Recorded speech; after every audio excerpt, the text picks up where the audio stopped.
Thank you very much. Oh yeah, he's definitely going to be joining me for this next run. And let's go ahead and click us back over to our standby screen. But if you guys enjoyed what you just saw and you're not already following JDerg, go ahead and give him a follow. Twitch.tv/JDerg, and give us a few minutes. We will set up the next run. And real quick, just keep in mind that anytime you donate to St. Jude, those families, they never have to pay for any treatment done, and things like food and lodging are always free. So give us just a little bit, and we're going to set up the next game. See you bros in just a little bit.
All right, bros and broettes, all you beautiful people out there, how is everybody doing today? Are you having fun watching the marathon?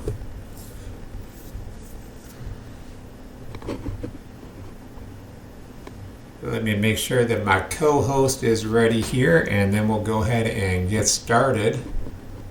I am ready when you are. Okay, you're ready when I are. That's great. Okay, so let me go ahead and get my notes up. So this is going to be a little bit different than what I normally do when I'm doing video games for my channel, because this is, so what this mystery game is not, it's not just the Legend of Zelda. This is basically a tutorial that I've been wanting to do for a long time.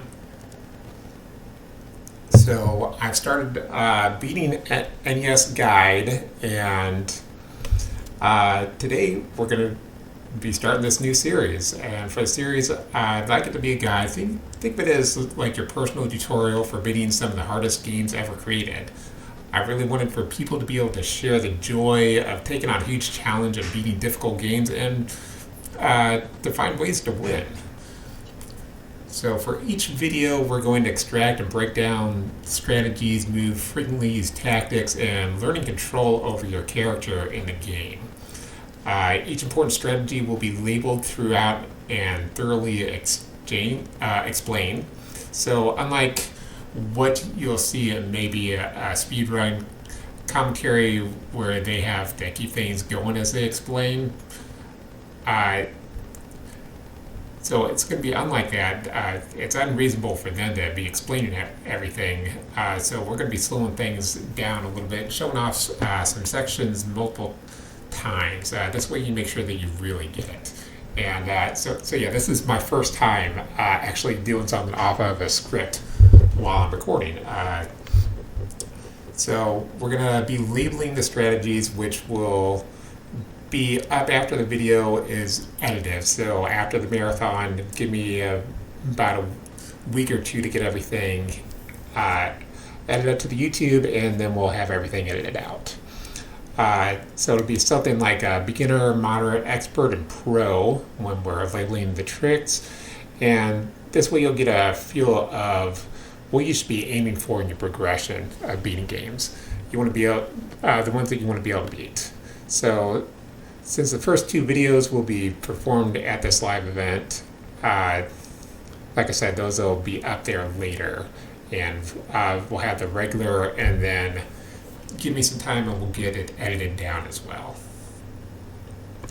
So keep in mind the series will also be based off of my own extensive knowledge on video games, and there may and probably will be guest stars during the series, and when I master a new technique that I want for the series, then some of the games will be updated. So let's go ahead and get ourselves started.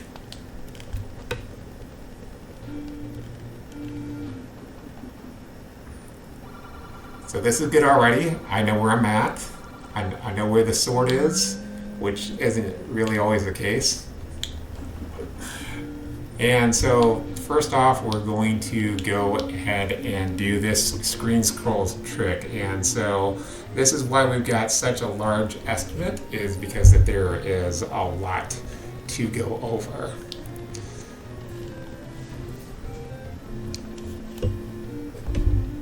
And let's see, let me make sure I'm in the right place in my notes. Okay, so we're going to navigate to these tektites. We're just going to get them off the screen. Normally, if you're doing a speed run, you're going to go to level 3 right away. That's not what we're going to do, but we're going to do off this screen because this is normally the screen that you'd be on. So this is an expert level trick, and you need to line up exactly 5 pixels from the edge of the screen. This alone takes time for your eyes and mind to adjust to the positioning in order to get it right every time. when attempting this trick like this, especially if you're learning while streaming, it's important to not put a whole lot of pressure on yourself. I know that I mess this up a lot, and so if I keep messing it up, we'll go ahead and kind of skip it where needed, and that'll be just like the whole thing throughout, and I will splice in getting it. Okay, so while standing 5 pixels from the end of the screen, press either up or down for exactly 1 frame on your controller. Now this is the most difficult part of the trick. Some people will flick the controller or hold it in a specific way to prevent pressing up or down for too long. And let's back up real quick. We're talking about frames. That means a 60th of a second. Your NES games will run at 60 frames per second, so a single frame is 1/60th of a second unless you play on the PAL version, which runs at 30 frames per second.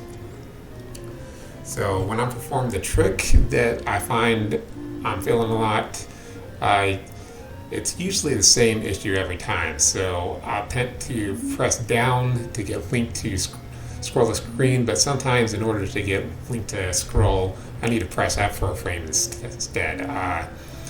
And this may have something to do with the subpixel position. I haven't really looked into it that far, but a subpixel position is space that's not clearly visible from normal pixel position in the game. So there are 3 visible signs that you got the trick right. In speedrunning, these signs are called visual cues. Visual cues are things that you visibly see in the game that double as indicators of whether you are lined up for a certain trick in the game or not. So first, Link will turn around, but this alone does not mean that you got the trick. Link's turnaround animation will also be sharp, meaning it will seem instantaneous and fluid. So third, as you are moving towards the right of the screen, you won't see the screen moving. Instead, you will see a part of Link's sprite being cut off in the background. So when you get to the other side of the screen, don't go too far. Wait till Link's sprite is exactly 1 pixel from the left side of the screen. Then you can move to the left and transition to the next screen. So we can see there I didn't get it, and if you start messing up, it's about 16 pixels to reset the trick.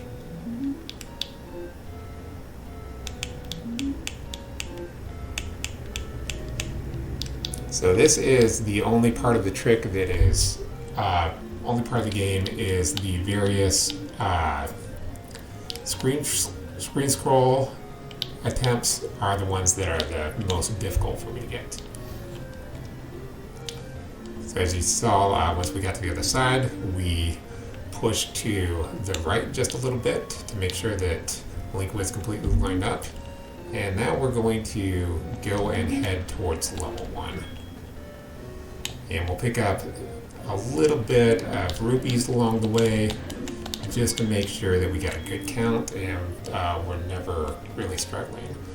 But on the way to level 1, I also planned on showing you, because you can do the screen scroll trick from down to up, and I remember that about having Link's ear about halfway in between this gap between the 2 bushes is about where we want to be lined up. And when we get it right, Link will end up in that HUD above us. That was actually pretty amazing. That was pretty quick for me. So let me finish, while we're on this screen, let me finish talking about that screen scroll trick.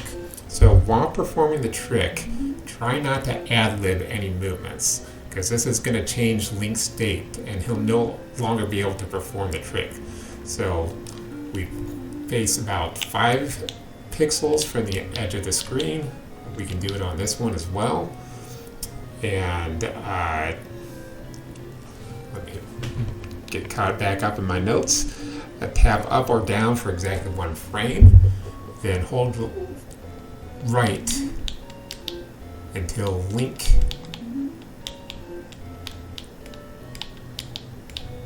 is on the other side of the screen.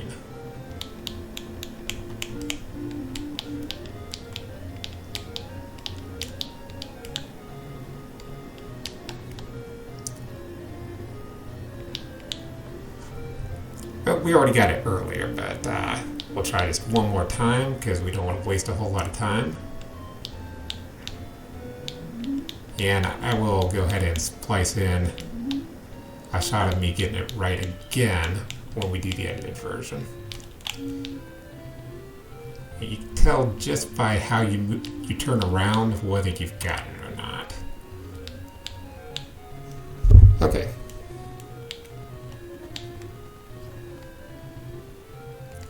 And really, if you're gonna be getting the screen scroll trick right, speedrunners will like literally practice that thousands of times.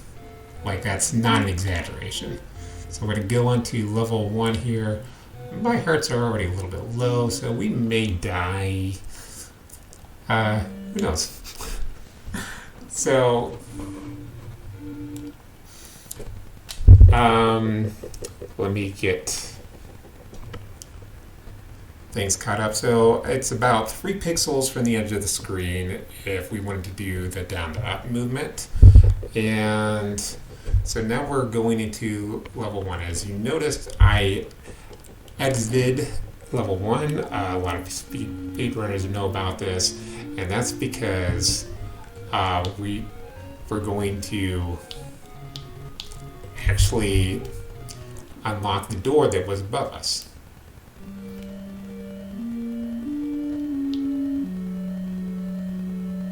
So not a whole lot going on here. We're going to talk about a couple of rooms of interest. We are going to be picking up all the items, but basically we're going to pick up some keys.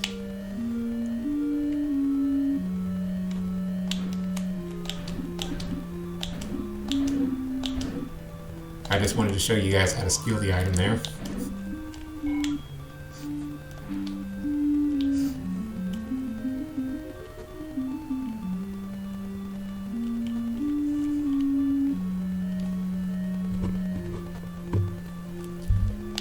So you can also do kind of like a quarter step pirouette to get back into level 1, but it wasn't something that's worth practicing 100 times just to make sure I got it right.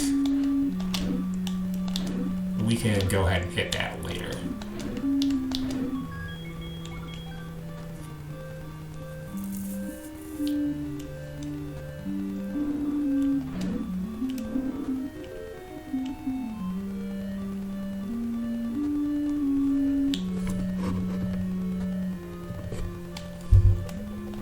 So in that room back with the Scalfos, if we had bombed the upper wall, it would have taken us into this room here. So that's fine. We'll go ahead and take that death and get it out of the way. I deserve it for trying to explain things, but we're right here at the beginning of the dungeon, so...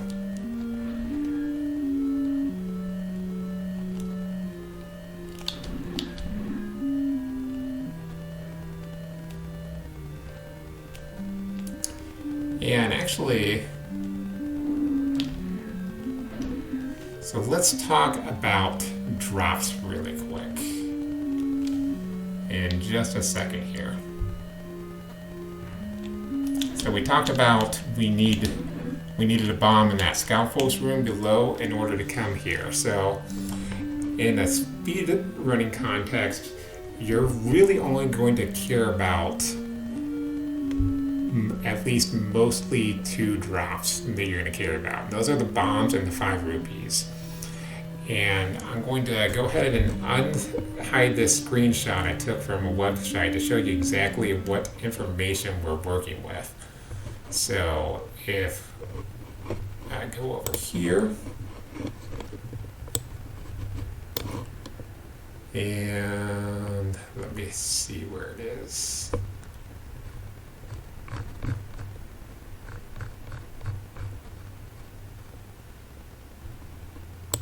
Okay, so these are the Zelda 1 drops. Let me get back to my notes. So each enemy has its own drop table, and those drops are based off of how many enemies you've killed since the last time that Link took damage. Since this is not a speed run, we're going to stay paused for a little bit while I explain this table somewhat competently. We're going to go back to the game. We'll get back to the gameplay afterwards, and in Group A we have Octoraks, Tektites, Red Moblins, Blue Levers, and Blue Wizrobes. If we want rupees from these enemies, we look at the drops in the left column without taking a hit. If we kill an enemy from Group A, killing the first enemy, the third enemy, the fifth enemy, eighth, and ninth enemy, they all have a chance to give us a rupee drop. Group B is the one that we care about the most because they can naturally drop bombs.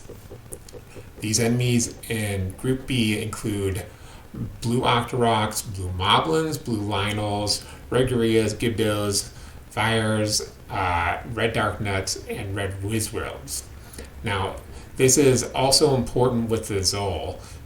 Two enemies in the game have certain damage thresholds where you don't have an attack that meets or exceeds the damage threshold in which you need to kill that enemy. Those enemies, they're going to split. So the Virus and the Zol, and the Virus will need Master Sword or bomb damage to prevent the split, and Zols, the jelly-like enemies in Group C, can also split unless you hit them with a white sword, the handle of the wand, Master Sword, or bombs. You can also hit them with arrows as well to instantly kill them, and then you can get a drop. So normally when these enemies split, they do not increase the drop counter by 1. But killing the enemies that split from Virus and Zols do always increase the drop counter. But as they are the keys and gels that are in the Group X enemies, they will never drop items. And there's actually an exception to that we'll get to in just a minute. So if you hit a Zol when it is next to a wall or a barrier, you will hear the normal enemy is beaten sound, which is louder than the split that you would normally hear. So this indicates that you did increase the drop counter by 1.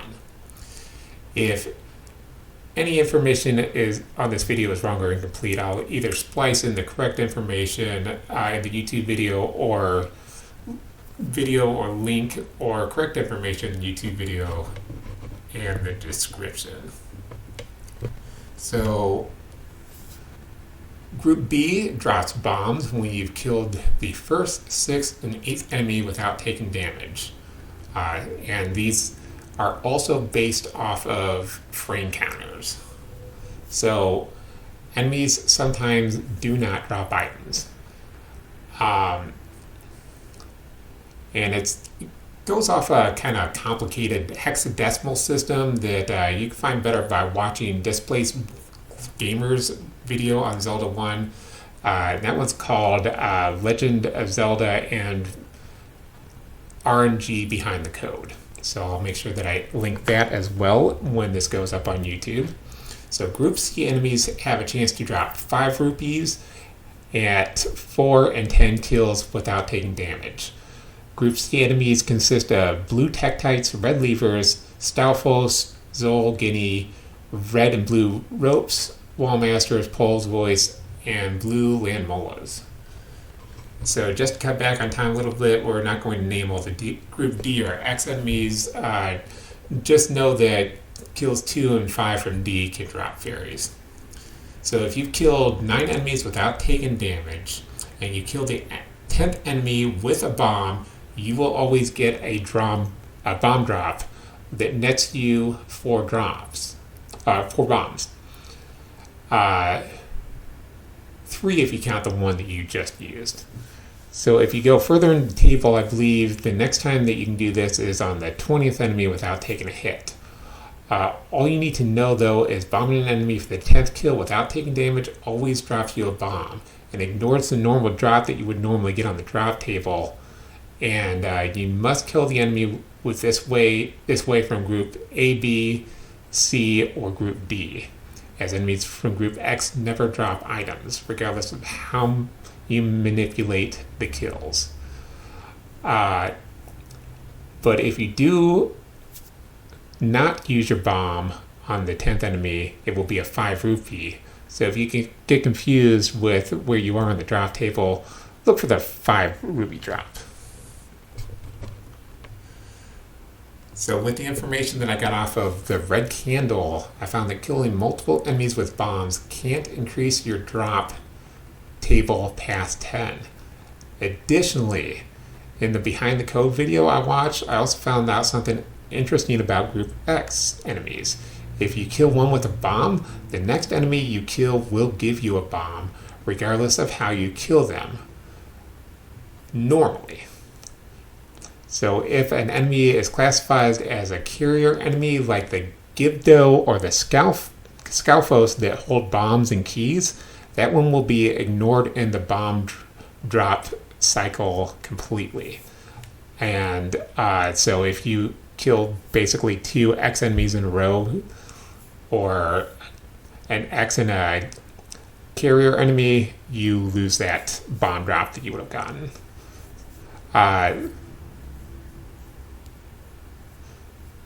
And let's see, so killing all the enemies rooms sometimes will cause an item drop. And so one enemy has to be coded as the carrier enemy for that item that is dropped. So this is why the Stalfos in the video was coded as a carrier enemy. And that is the video that I was talking about just a little bit earlier. So just keep this in mind if you want to do the X bomb drop trick. So also, along with that, the 16th enemy is always a fairy drop as long as it's not from group X. Furthermore, you can kill multiple enemies at a time, which usually happens with bombs, and you can get multiple bombs, multiple fairies, or multiple 5 rupees. But how you kill the enemy will determine your actual drops. Usually I'll do this in level 9. I'll get my kill counter up to 14 without taking a hit and try to bomb exactly 2 enemies at the same time. And since the last enemy killed was exactly 16 enemy, the game knows to drop me 2 fairies, which is easy to do with the Zols. If I've killed 8 enemies with bombs and then 2 Zols, the game knows to drop me 2 bombs or 2 5 rupees because I just don't know how to count sometimes. And as long as the total number of enemies equals 10, you will get bombs from each of those enemies. And as long as it equals 16, you're going to get fairies for those enemies. So you can refer back to this table at any time, but I'd like to encourage you to go to the red candle for more information on how Zelda 1 speedruns are performed. And actually, rechecking the information, Baxter at Past Videos was the one that originally created this amazing table, so thank you to Baxter, and thank you for Prez for making my job easier, since Prez was the one who's created the Red Candle website at first. So we'll discuss more about this table later as we're moving forward, when there isn't much to talk about. But that's basically how the drops work in this game. So let's get back to level 1. Let me go ahead and hide this, and we'll get started. But yeah, all this stuff that has to be explained along the way, that is why we've got 3.5 hours on this estimate.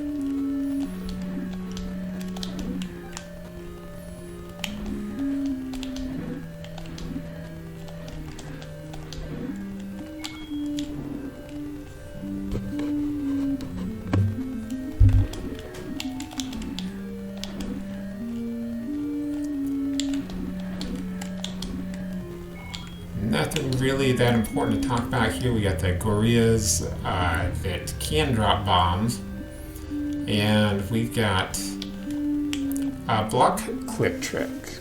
So we're going to perform a sword buffer. So there's a couple things in this room. There's both a trap block room and a push block puzzle. So before we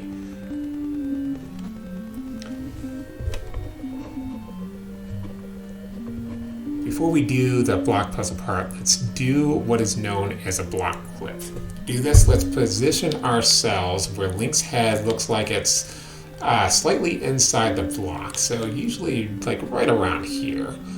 And now what we're going to do is what's known as a sword buffer. So you'll notice that while we're doing this, that the block clip trick is very similar to the screen scroll trick. In fact, if you use the sword buffer technique, you can screen scroll from the left to right. It's much easier, which is something you can't do when you're scrolling from the right to the left. So performing the sword buffer is normally easy for a seasoned player, but requires coordination that newer players may not have. Since Link is facing upwards, we want to press right or left for exactly 1 frame to move Link through the block. And if we press A to use the sword, or even B button to use an item at the exact same frame as we press right or left on the controller, the game reads your right or left button pressed as being exactly 1 frame. So make sure that you let go of both A and right or left, whichever one you're pressing at the same time. And releasing at the same time, we're going to be able to press up on the D-pad. We go right through the block, and then we just move left to head down the stairs.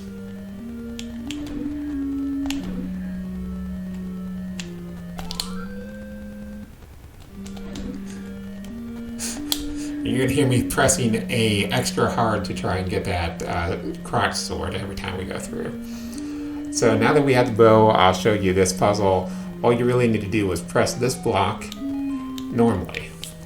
So moving towards the traps triggers them. So take your time with them. If this is, if you're like a first-time player, get close enough for the traps to hit you, which is what causes them to move forward. All you need to do is trigger the traps, move back a step, and move to the traps where the traps were as they are moving back into their starting positions. Do this and you don't have to worry about getting hit. So keep this trap in mind for later, because we'll be doing a much more difficult trap like this later on in the game. So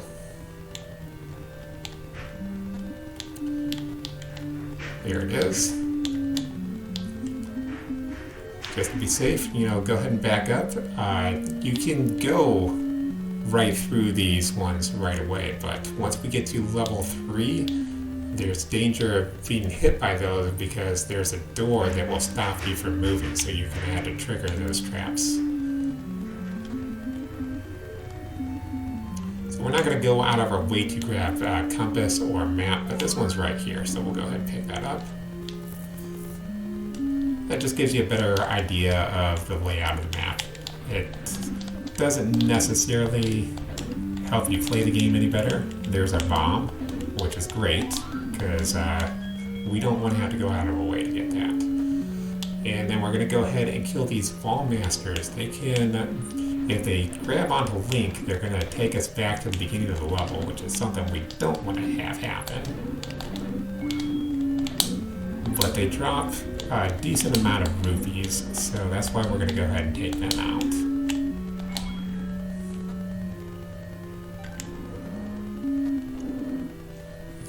So we got the boomerang for, which is specifically for killing all the enemies in that room, the red gorillas. And here's Aquamentus. He's one of the easiest bosses in the game. So really, if we just stand right here, there's literally nothing he can do to us, and we can just, do our beam swords at him.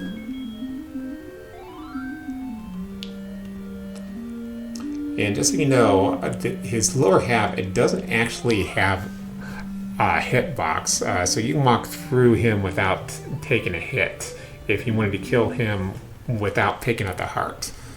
And you can do that when you're doing a 3-heart challenge. Just make sure that you get all the way to the right side before you kill him, otherwise you're going to accidentally pick up that heart. So we got one of the 8 pieces of the Triforce, and if you had anything that you wanted to add, this would probably be a good time. Derg? Yeah, I think you have been covering this quite well. Again, it seems to be the marathon we'll be discussing our good old 40th anniversary of these great series of games. But this is a classic game and so much good tech that gets involved both for speedrun and fast casual. Even if you just want to take some of the speedrun tech into your casual gameplay of this and speed it up a little bit. It's always possible as well.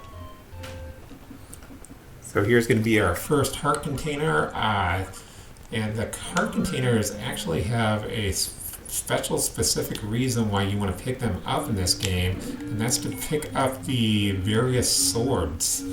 Well, there's actually 2, the white sword and the master sword. We're going to go ahead and go out of our way to pick up the white sword right now. And he's going to be past this blue Lionel and this waterfall. We've got enough hearts that even if he hits us a couple times, we're going to be okay.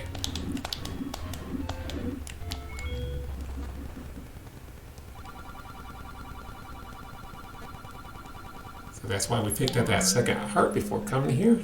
And now we've got something really easy to help us get through the rest of the game.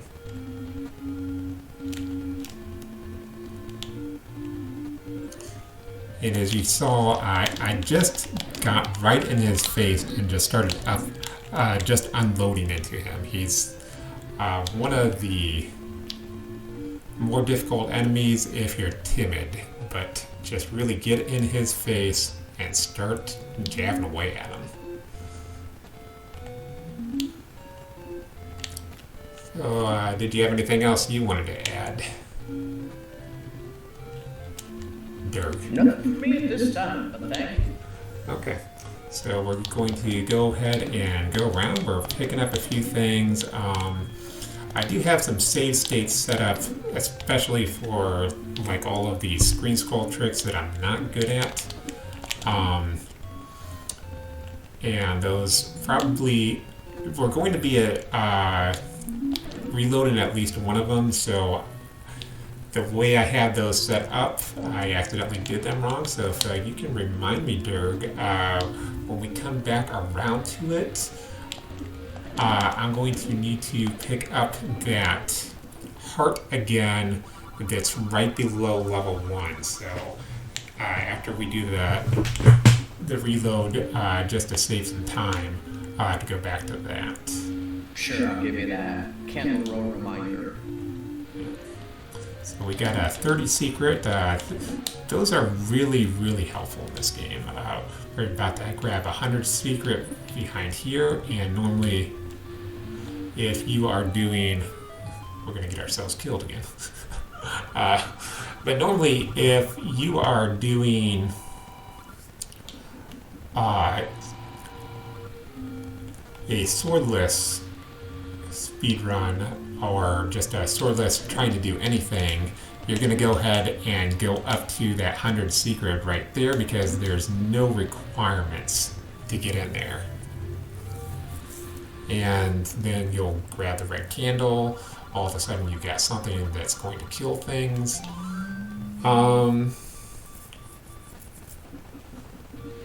Trying to think if right now is going to be a good time to die on purpose, but not really, because we're going to grab the candle up here.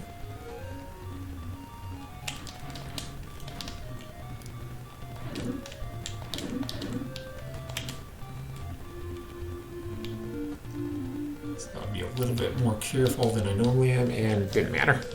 That's okay.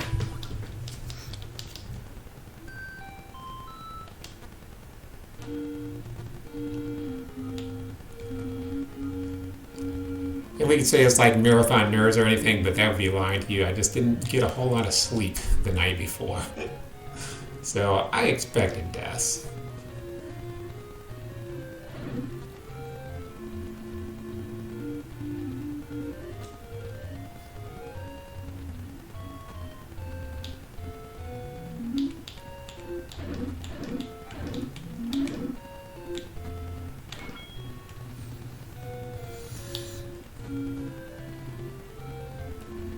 Okay, we got just a couple more things that we want to pick up before we get into level 2. So the first one is going to be that candle, which we're already right back up to.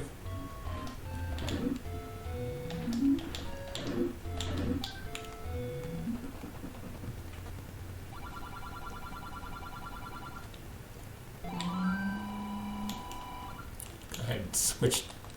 Hello? Oh. Buttons. Wrong one being pressed.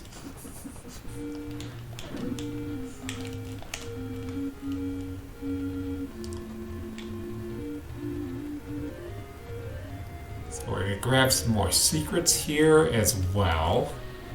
And we're also getting a little bit high on rupees. So we're going to go ahead and spend some of them before we go into 2, because 2 is going to give us a lot of rupees.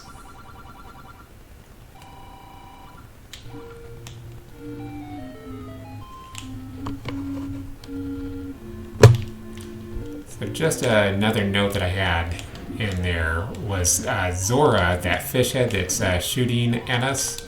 Oop. I did that in practice too. He normally takes 2 hits with the... So we're going to pick up that big shield here. So he normally takes 2 hits with the wooden sword, but you have to kill him in 1 cycle of him appearing. Otherwise, you're not going to be able to kill him. He'll replenish his HP when he teleports. But now that we have the white sword, we don't have to worry about that. We'll just hit him once and he's dead.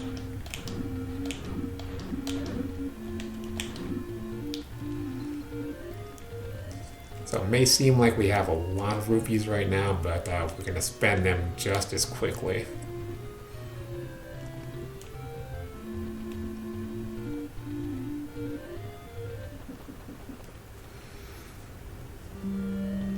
Unfortunately, we do not have the same deal as before, where we could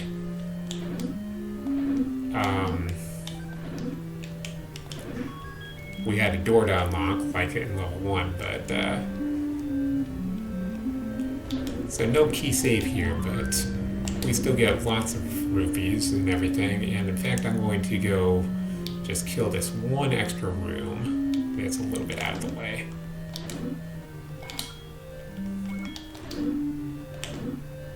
The ones we can let go, but we really want to grab those 5s.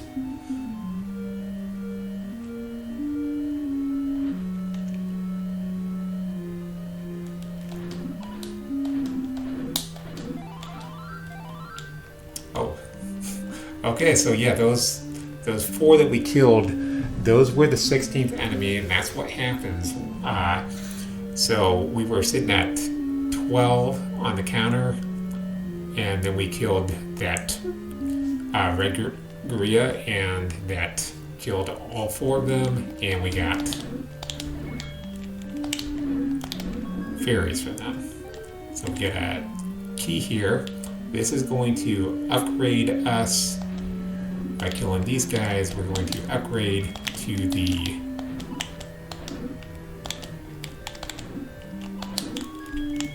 blue or magical boomerang. And you'll notice that as I was going through here that these aren't hitting us, and that's because we got the upgrade to the big shield.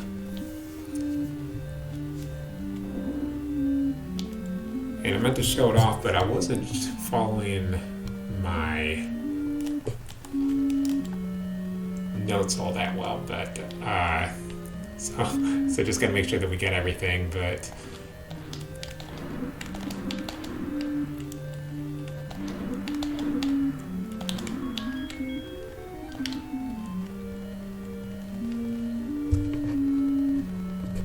yeah, we were supposed to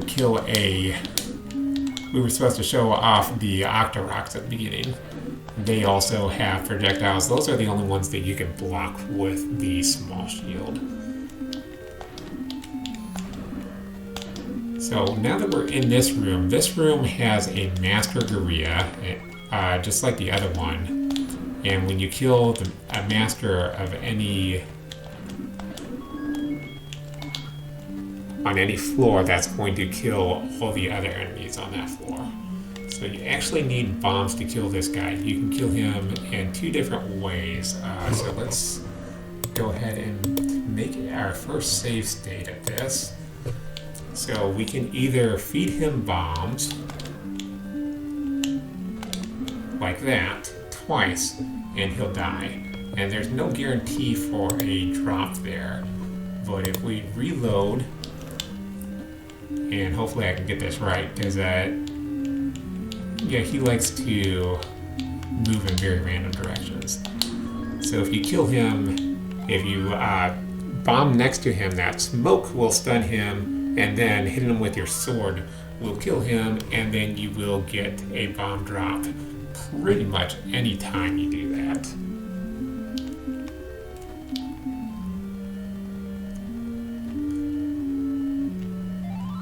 So I don't really have a whole lot of commentary from here.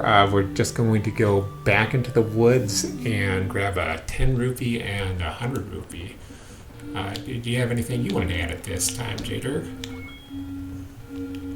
Nope, I think at this point in the speed run here of Zelda, it's more about just getting your resources lined up, get yourself nice and powerful before you tackle levels 3 and 4, where the game naturally bumps up the challenge for you with the introduction of a few new enemies that I'm sure you'll be able to show off for us.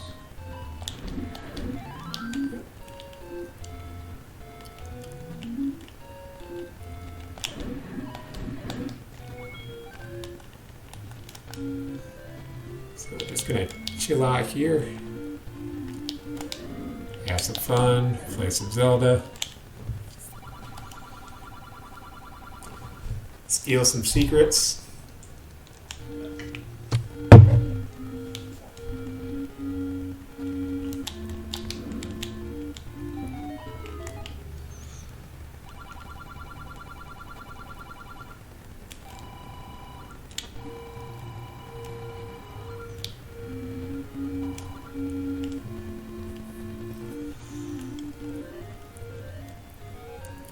So yeah, we are doing all the dungeons in order, if you can't already tell, which is completely different than what speedrunners would do, because they would normally, you know, just kind of, you go to level 3, 4, then I think you hit 2 or 1, 2, then 5, and you're just kind of all over the place. You don't even actually. Normally in a 90%, you don't even pick up this white sword. You're not ever really going to see that in an actual speedrun setting.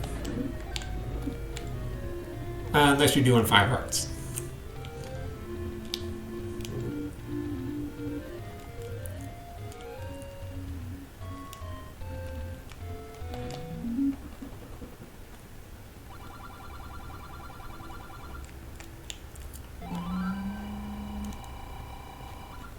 So we're going to grab arrows here. Oops. Then we're going to go back in this cave because we love it so much.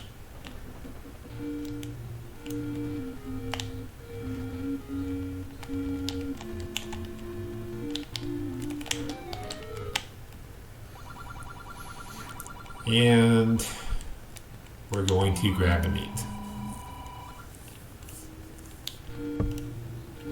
So I made a mental note here.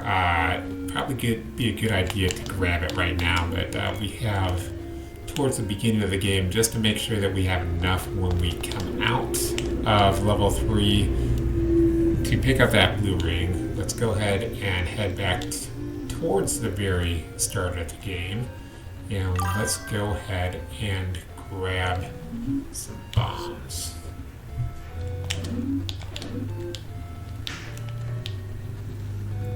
Or we'll grab some rupees with some bombs.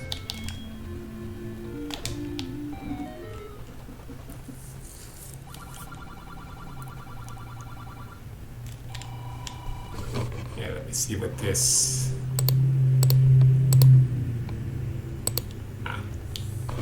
Okay.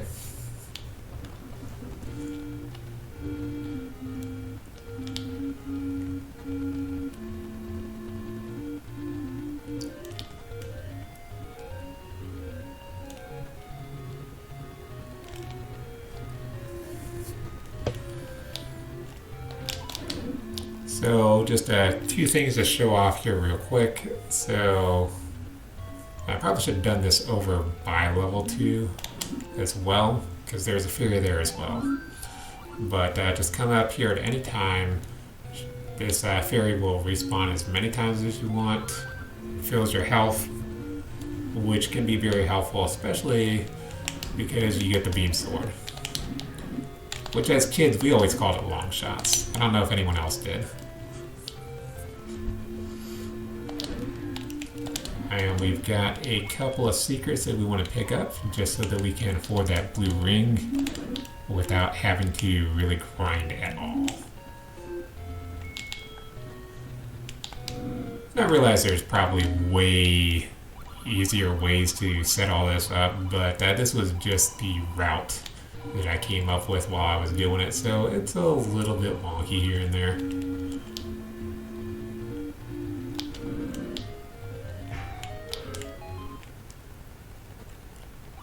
In fact, probably didn't really even need to pick this one up, but it's only 10.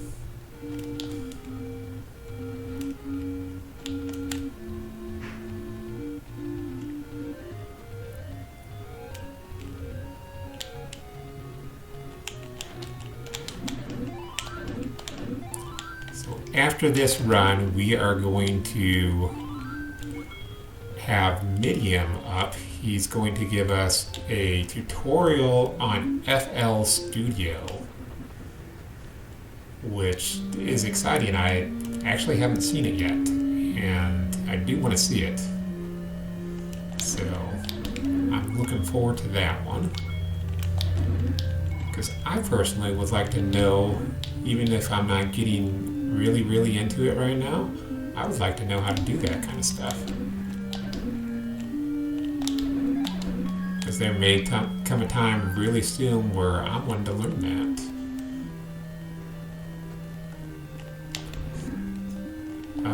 Let's see, so we don't need any bombs right now, so we're just going to leave these guys alive. But what we are going to do is we're going to go ahead and bomb this. And killing all these guys, they do drop a bomb for us. Let me make sure that I'm caught up on my commentary. So Zols that we have in this are pretty easy. They drop lots of rupees and hearts. The red dark nuts always drop the bomb as you kill the room off, and if you attack them while they're facing you, they block the attack with their shields. So also if you place a bomb and they run into the bomb, they can take damage, but if you bomb to the right and they are walking to the left, the game reads that as the Dark Nut's shield was facing the bomb. So the Dark Nut takes no damage. However, if you bomb on the right and the Dark Nut is moving to the right, up or down, the Dark Nut will take damage. Reds will die in 1 bomb and blues take 2 bombs to kill. And it's difficult to tell if you don't know about how their shields work. It's difficult to tell because they're still going to get knocked back if you hit them.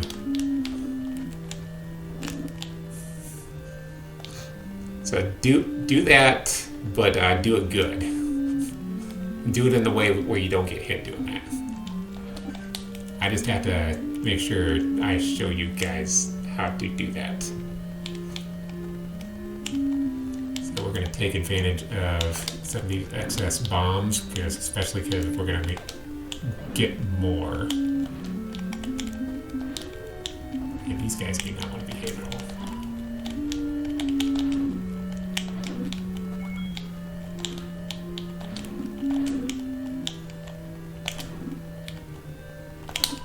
Ooh. Not fast enough.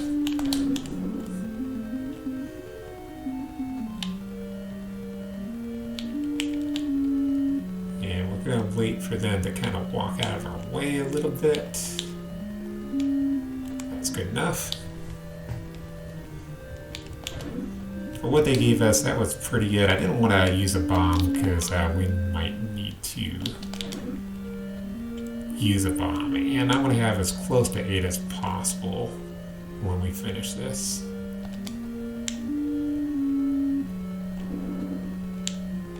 Because also while doing this, I'm not going to, there's not a whole lot of times where I'm going to want to count up to 10.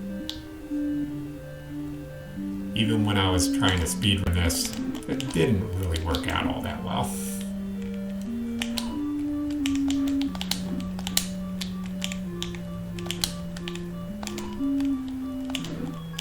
Because I'm just one of those that, you know, I shouldn't try and count to 10 and chew bubblegum at the same time. It can be a little bit dangerous. So we've got a good chance, good mortality rate on this boss. So this is Manhandla, and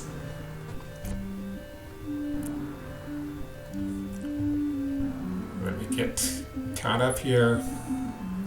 So for the most part, he's the most random boss in the game. He's also one of the hardest. So let's go into the room and pause for a second so we can take a look at him. So if you notice, he has 4 limbs which you can attack with your sword. And this is difficult because each one of those limbs can shoot a fireball at you, and they come out at pseudo-random times. So not completely random, but they will feel random to the player. And he shoots while moving, so the best way to deal with him is to place a bomb. And each limb dies to a bomb blast, and if you can bomb him right in the center, you kill him instantly. So this is why this is what we're going to try for. So you may want to take some time to watch his movements. What you'll want to try and do is place a bomb and let him run into the bomb. So you're going to place it a little bit early. Place it about 1 second before you expect the Manhandla to land on it. And just expect to need probably about 5 bombs to kill this boss. So, if you aren't used to fighting this battle. And also you'll need to keep an eye on your HP and make sure your HP is maxed out if possible. And if you've grabbed each heart before now that you could, you'll have 6 hearts, but we actually missed ones, and we'll go ahead and show that off in a little bit.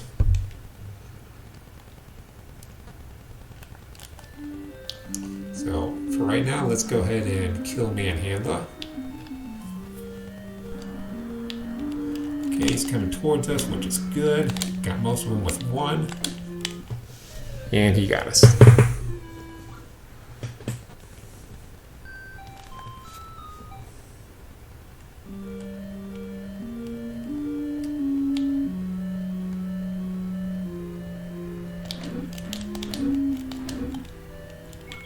So again, that's not very uncommon to see that scenario happen with Manhandla. Even in speedruns, even seasoned speedrunners will have issues with killing Manhandla, mostly because of the randomness.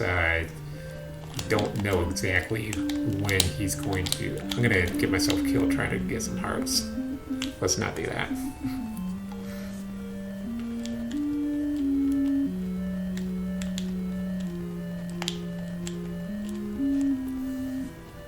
really, yeah, just getting him to get set up to where you can kill him in a bomb or two is the hardest part.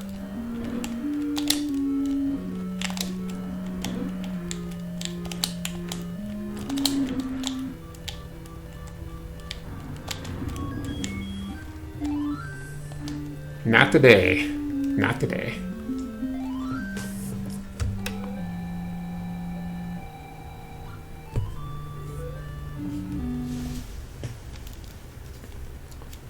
So now we're out of bombs, which normally is kind of an issue, but because of where we're at, we've got these blue moblins, and they are usually really good at dropping bombs for us. So we're going to kill some of them along the way.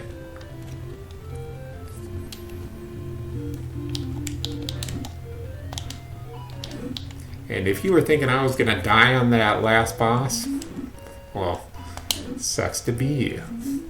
No, I actually thought I was going to die too. But you just never know. Try and keep a cool head when you're in those situations. Usually works out.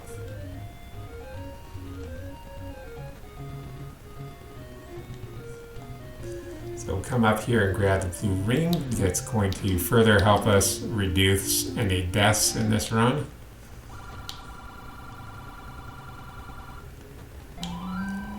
Yes, sir. Really expensive.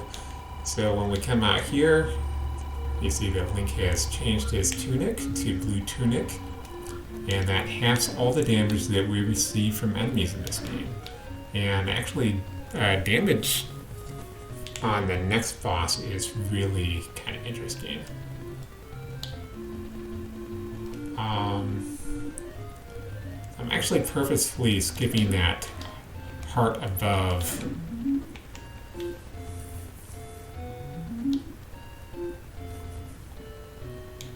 Let's go ahead and grab. Nah, we'll come in and grab that heart when we come out, I think.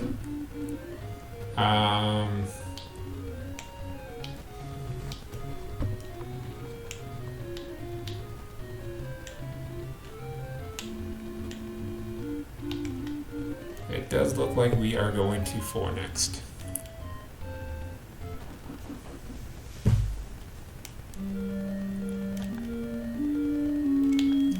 So we have very limited bombs here, and we're going to have to...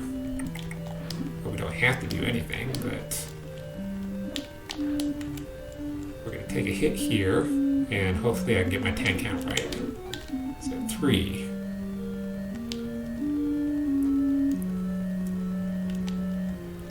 we'll go ahead and use the candle here, that way you guys can see what's going on in this room. Because not everybody is going to understand just by taking a look at it. So we'll throw the candle down here, and then we can... I think that's 6. 7. 8.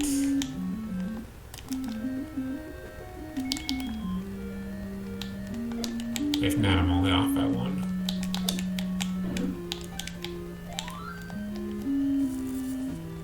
So that looks a little bit better.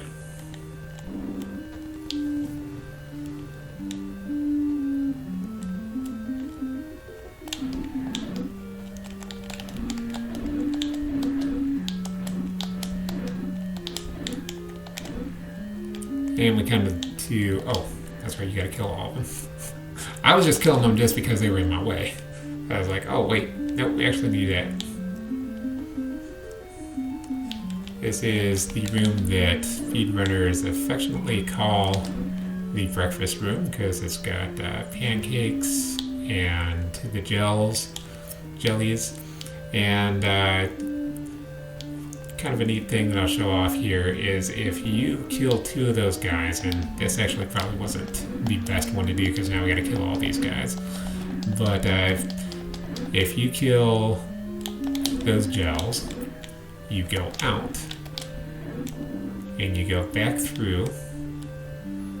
So you definitely want to see this as a speedrun because that loses a lot of time. especially thanks to that last room. But you get 2 more gels. And we'll talk about that a little bit later on. I think I had planned on talking about that in 6.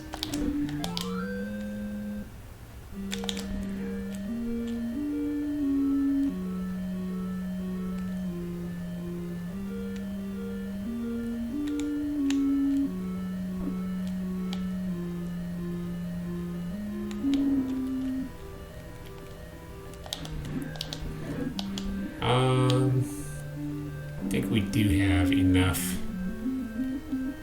bombs and everything that we can do this, and I'm really not good at this one, so we'll go ahead and turn on the lights here. This is completely improv right here, guys. Wasn't expecting to do this at all because I really suck at this one. So if you get Link's head about right here, or maybe like a pixel below, you can actually go across this lake here. Yeah, this one is really difficult. If I keep getting it wrong, then we'll have a problem, possibly, with our keys.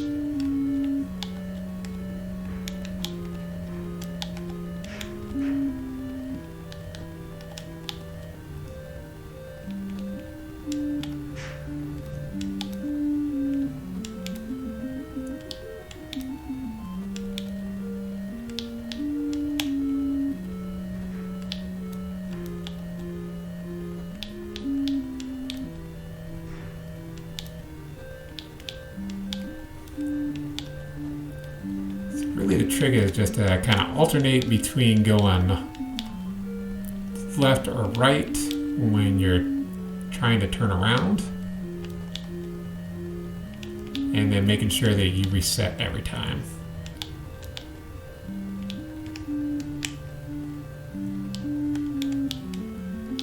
We could also do it here, and I don't know the exact setup for here.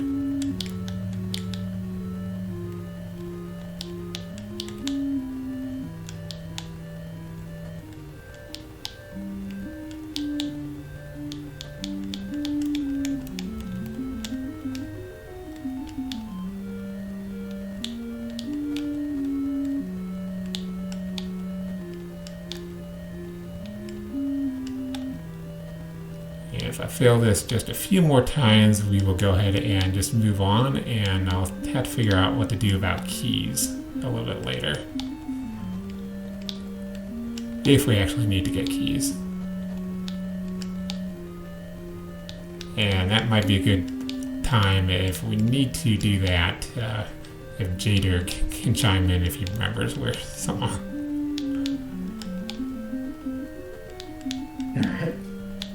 Yeah, this is actually why I never actually planned on going up here, because I'm really bad at that one, and I'm really bad at the one with the road wrap, but we are going to show that one off with the road wrap. Yeah, the ladder clip, I do know that if you don't line up on the proper pixel on the first spawn of the ladder, you have to despawn the ladder and try it again, otherwise it won't work, which can be a little bit frustrating. But like a lot of speedrun tech, at first it feels awkward, but then you start to get the consistent feel of it, and like everything in life, it comes with practice.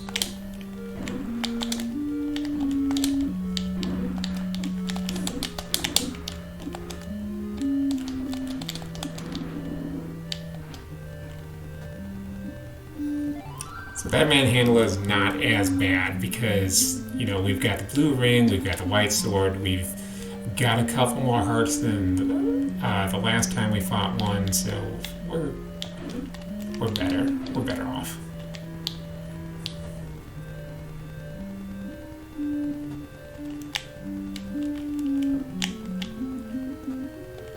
Pretty much always get hit there too, so we've got one bomb left.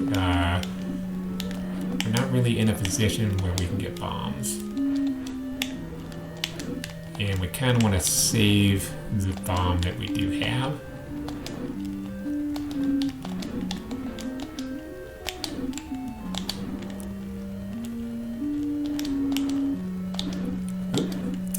And so, got Gleok, which is another one of the worst bosses in the game. So this version of him has 2 heads. So attacking 5 times with the white sword kills the first head, and each of the head is going to randomly shoot fireballs at us. So with 1 head dead, it's going to detach, it's going to fly around the screen while still shooting fireballs. So if you aren't sure if you will take damage or not, you can purposefully run into an attached Gleok head. Not the one that's flying around, the attached Gleok head, which will do 3/8 of a heart worth of damage. And which is going to be halved with the blue ring equipped. However, the flying head still deals a full heart's damage without the blue ring. So 8 hits with the white sword will kill Gleok, completely finishing it off for the level. So while we fight him, we're going to be dancing around Gleok, and while attacking in between the fireballs that he shoots. So you can get 1 or 2 attacks in between his fireballs, so keep moving in one direction and attack him, then move back around in the other direction after you reach the top rightmost position where you can't really hit him. And if you have sword beams, you can keep your distance for safety, but you still need to focus heavily on dodging. And let's see what this looks like in real time.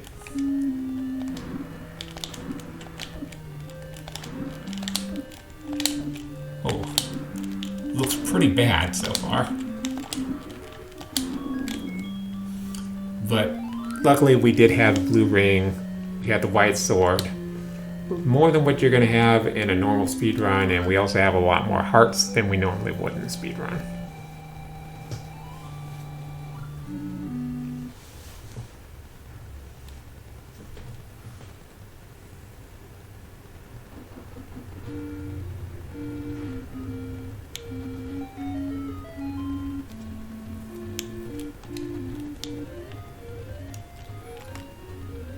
So we're going to come back into this woods over here because we are again low on bombs.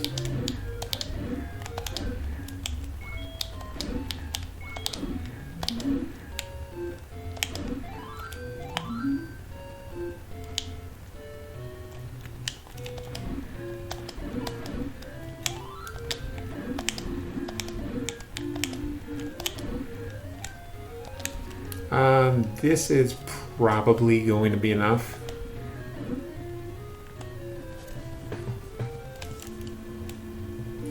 And if not, I'm lying to you. And we're going to go ahead and pick up just a few more things on the way to level 5. We're going to go out of our way just a little bit in some areas, but not too much.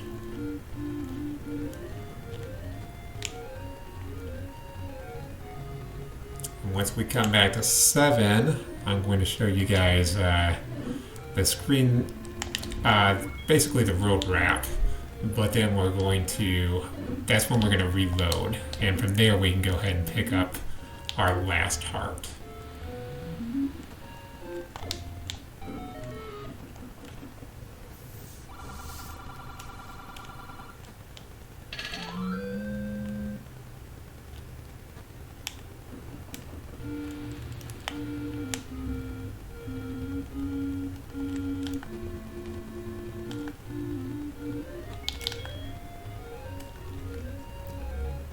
Actually, we want to have back here just a couple screens. We want to be over by level 1. That way we can pick up just a few more things.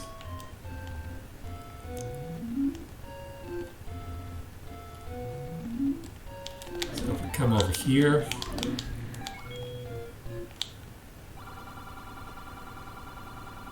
we're going to grab this. We're not going to grab that heart quite yet.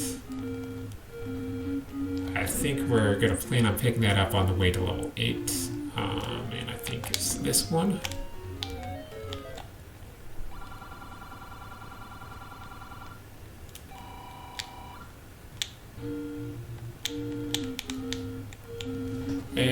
let's see where our next destination is.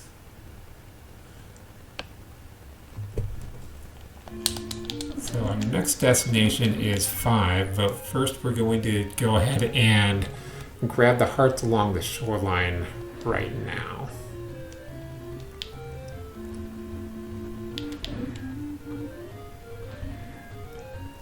And I don't know why I chose to do it this way other than to just be difficult. But really you can kind of pick these up at pretty much any time, and I'm just kind of, instead of trying to learn the flute route or anything, just kind of showing you the way that you would normally do this. And we'll actually come right back to here right after finishing 5. But we've got some blue dark nuts to deal with. That's why I want to kind of pick up these hearts right now and give us just a little bit more of beefiness to go fight them.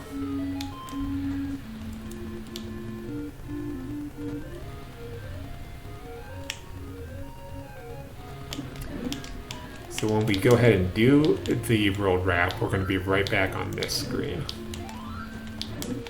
And that was a good lucky bomb drop.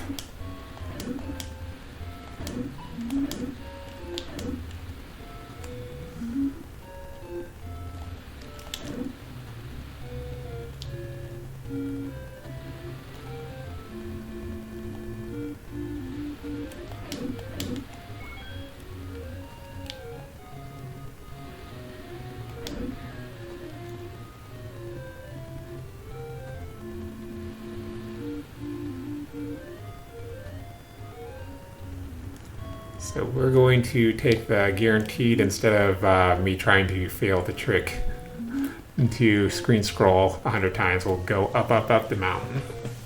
Which is actually, one of the old men in the game actually tells you about this trick. So up 5 screens and you're in level 5. So this is where we're going to explain a few more things. So right here at the start of level 5, this is what it's like, looks like when you're on a full tile going up and going down. So here's what a half tile is going up and going down. Notice I'm kind of in between the seams right there. And if Link is on a full tile facing an enemy that is on a full tile, and Link hits that enemy with any attack in his arsenal, the enemy is knocked backwards.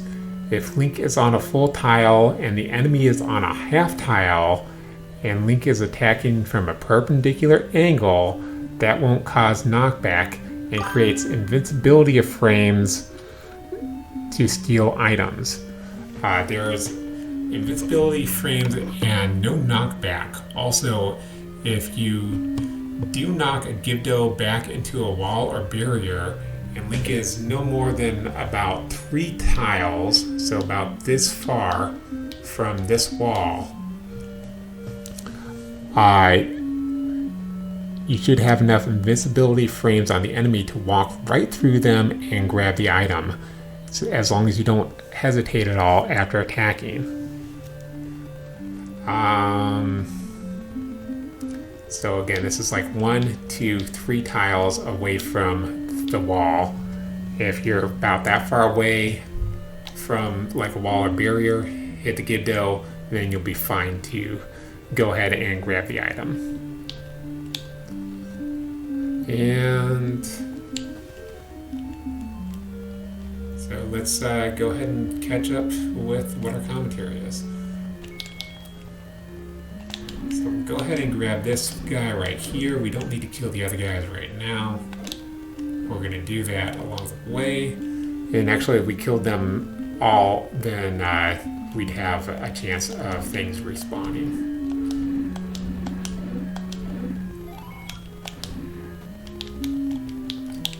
So if we were to like hit that one, then we could it wasn't quite close enough, but you hit them and you're really close to the wall, you can take care of that, of stealing the item without having to worry about doing anything special.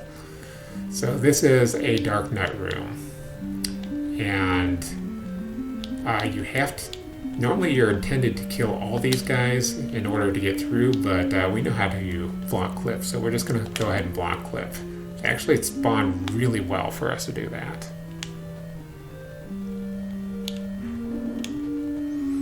So we're going to head downwards here first. Go ahead and pick up this key because we wasted one earlier.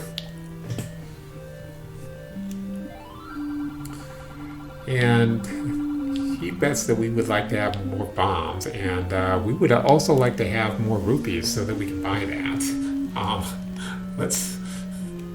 I didn't even notice that we were low, guys.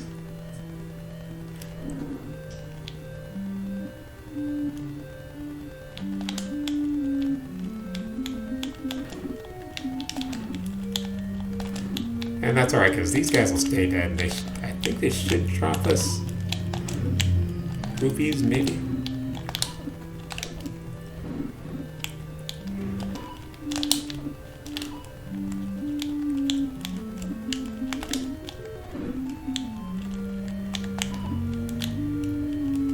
If not, we gotta go kill some, like, Gibdos or something and come back. So this is a good room to explain Link and Anti-Link.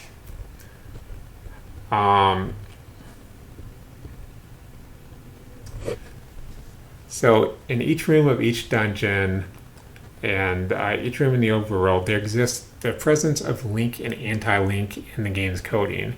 You don't get a sprite representation for this unless you're playing on certain emulators, or if you have the game modified, then you might be able to actually see that.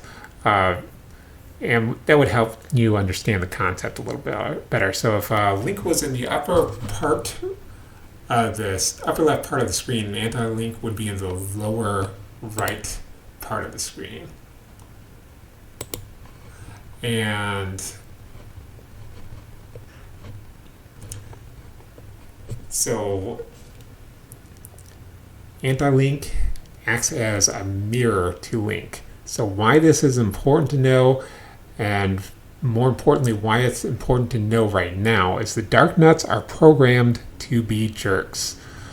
And both blue Dark Nuts and red Dark Nuts are programmed to move towards Link whenever they are within so many tiles of Link's position. While I don't know all the ins and outs of their behavior, I can tell you when a Dark Nut is facing Link within a certain amount of programmed tiles, this is when they are more likely to detect Link and move towards him.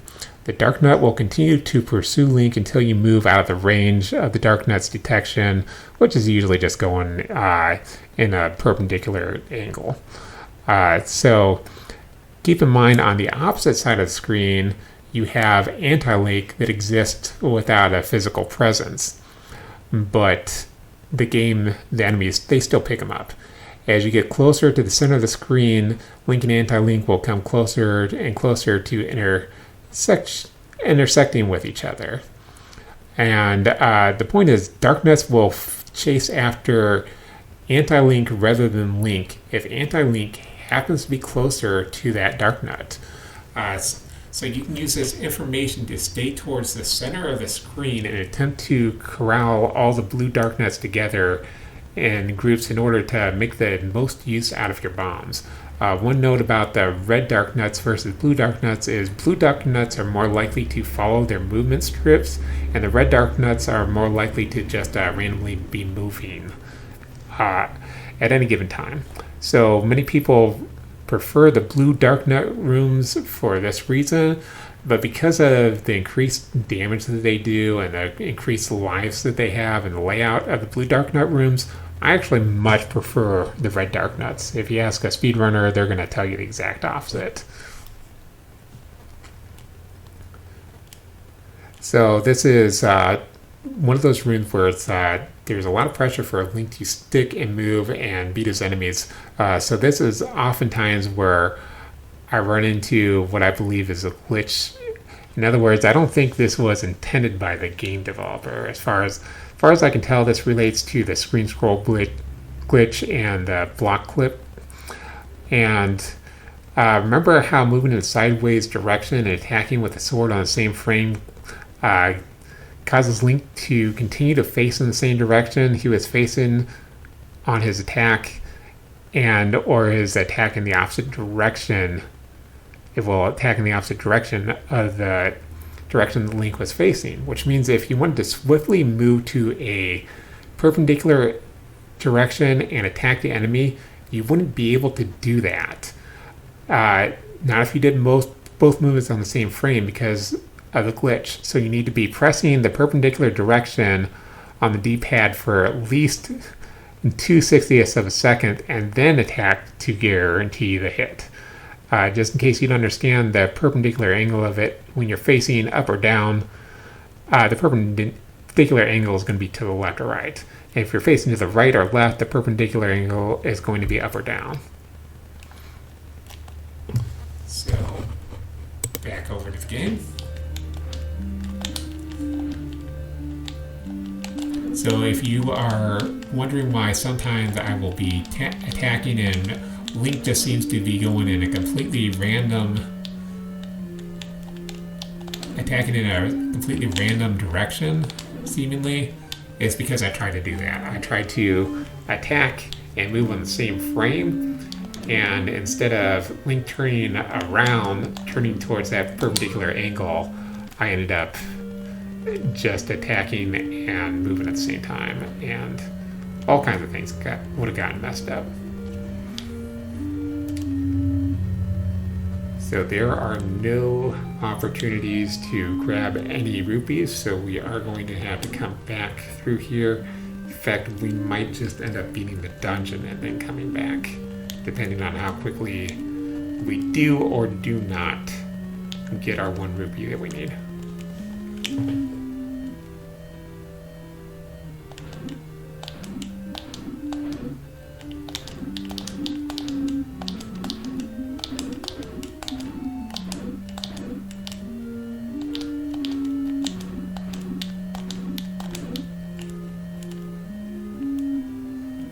Well, those guys said no.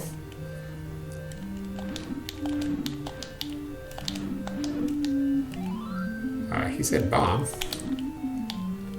which is beautiful.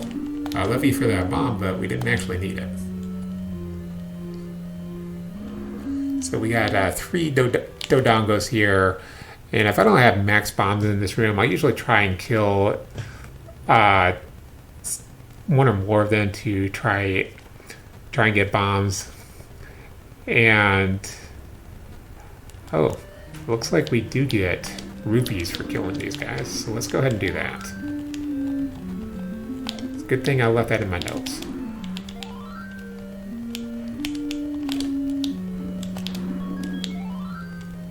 Nope. I lied. My notes lied to me.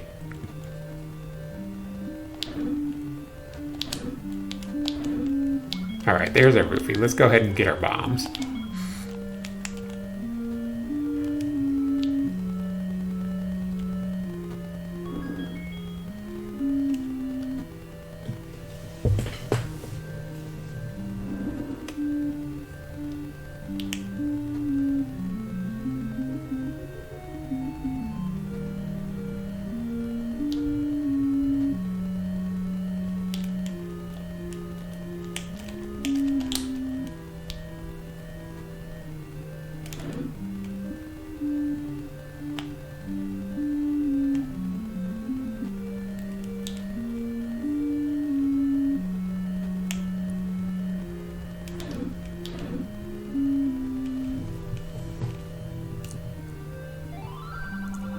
So the nice part about doing this, I bet you'd like to have more bombs, is first when you pay the money, the game will add your. So it does kind of all in one frame here, but what's actually happening in the code is that it's saying that you get plus 4 bombs And then, after you get +4 bombs, the game is going to refill all your bombs that you had. So if you had 0 bombs and you decided to pay him 100 rupees, then you would have 12 full bombs. And we'll just take the damage.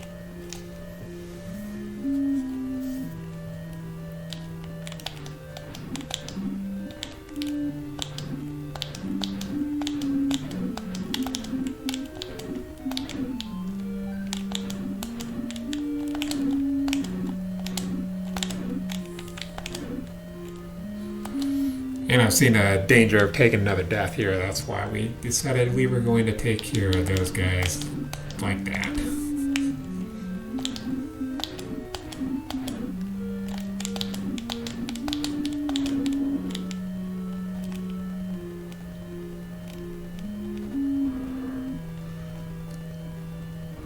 So just kind of like a note of the beating the NES series is we're not trying to do any better than some of the more seasoned runners of the game or any of the speed runners really. We're just trying to get some knowledge out there about the game that maybe people don't have access to.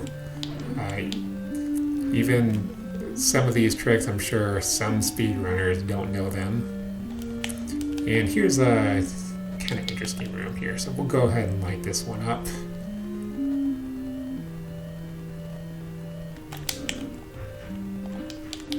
So you want to make sure that you're on the full tile here whenever you get on this. If you get on the half tile, then these dark nuts still have a chance to hit you. But if you're on the full tile, then you don't have to worry about taking damage to them. And if you're really in trouble, that's a good time to take advantage of that situation. So what I mean is, on the half tile here, they can definitely hit you. And there's our first compass, maybe our only compass. Go ahead and light this one up. And I'll show you a cool thing about the bunnies, the Pole's voice, not in this room, but in the next one.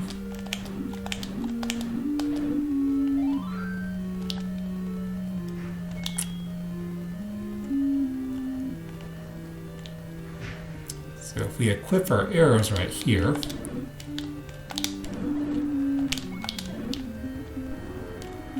and that's really nice because they tend to drop a lot of rupees and a lot of hearts.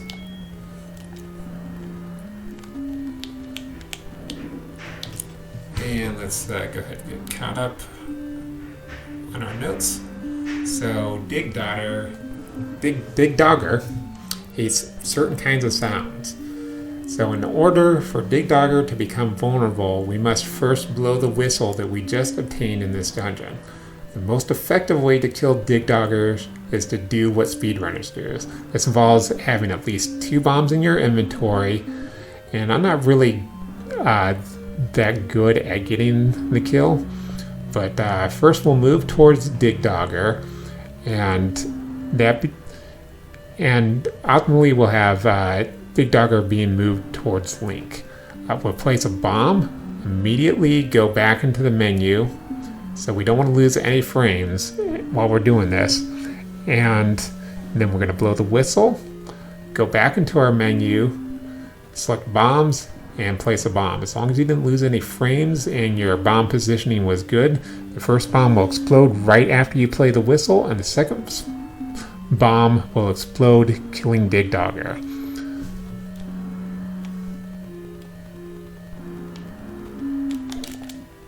So that was a pretty good position.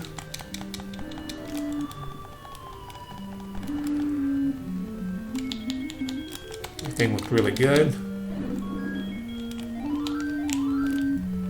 And that was a good kill. Took a couple hits afterwards.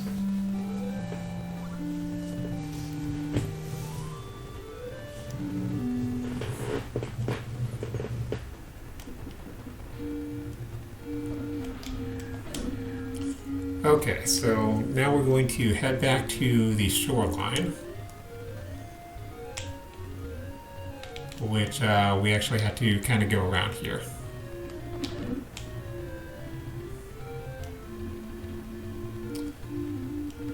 And I'm going to show off a trick, and I hope this is going to take me in the same place that it took me last time I did it. Otherwise, it'll be a little bit interesting to see how this works out. Yeah, this has something in it. Oh, no. Second quest.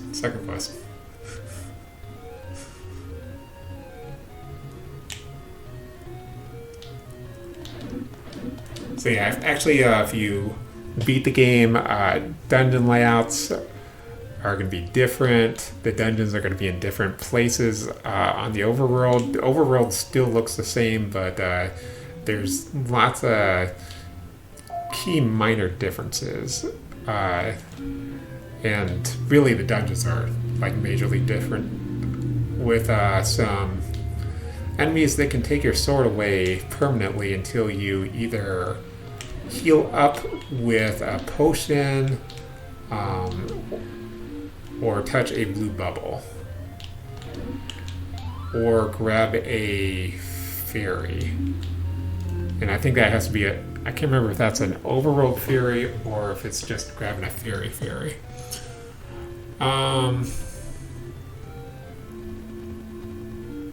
So we're not going to be taking full advantage of this trick. So we need to equip our whistle.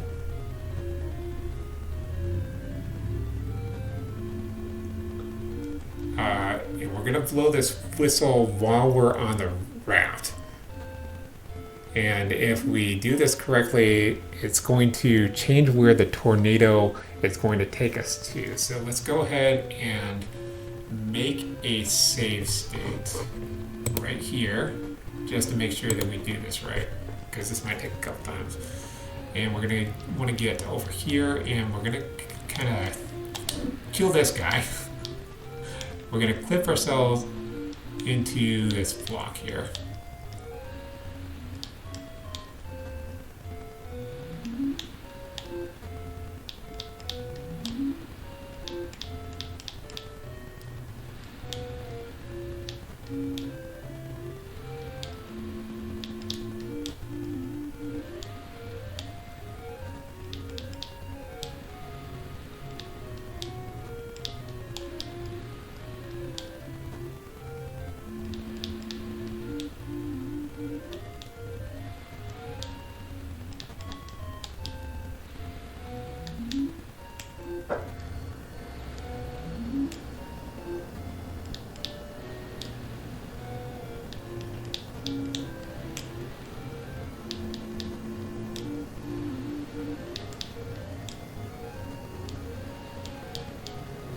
And if I can't get this one again, like I said, we'll when this goes up as a VOD on YouTube, we'll go ahead and splice in the actual finishing of getting this done, and then we'll show what that looks like.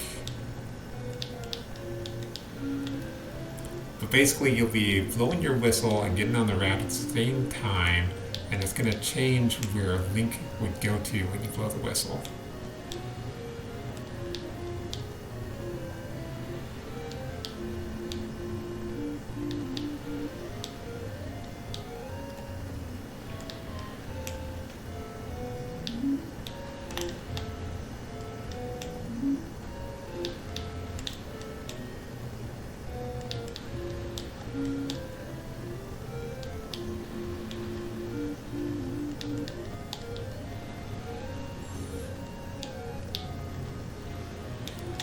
Or maybe we don't even need to do that, do we?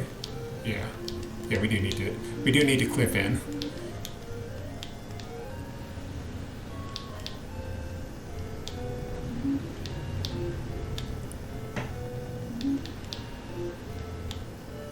Let me see. Do I have that set up?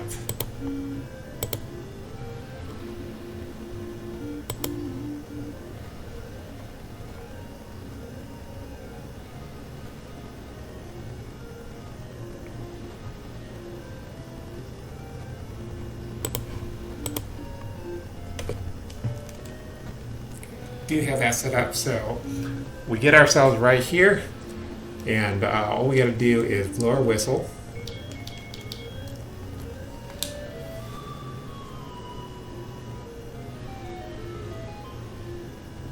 And you'll see that actually takes us to a fairly optimal place. Let's see. So we're going to continue to the dungeons in order on foot.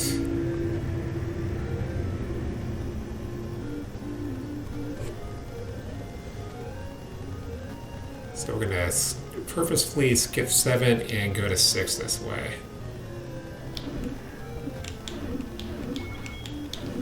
So as you notice, our resources changed because I did that, but that was specifically why I did that, because I didn't want to waste a whole lot of time while I'm trying to show this stuff off.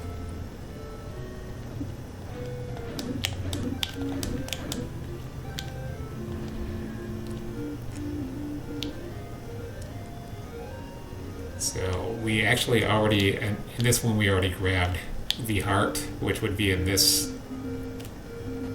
but I'm probably going to be reloading another save state, so we'll go ahead and hold on to that.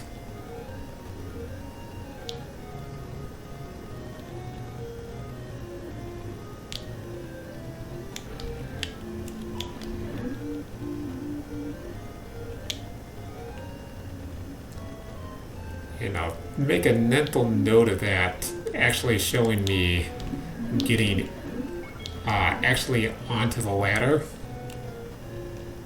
or in between where we get on that raft and blow the whistle at the same time.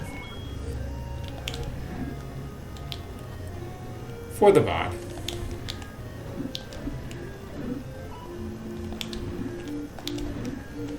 So I'd just like to get those guys out of the way. So we're going to do our first of 2 screen wraps here. And what can suck about this is if you mess things up, then you have to go back through the Lost Woods. So we're not going to be going back through the Lost Woods. We've got some save states set up. That way we don't have to worry about any of that.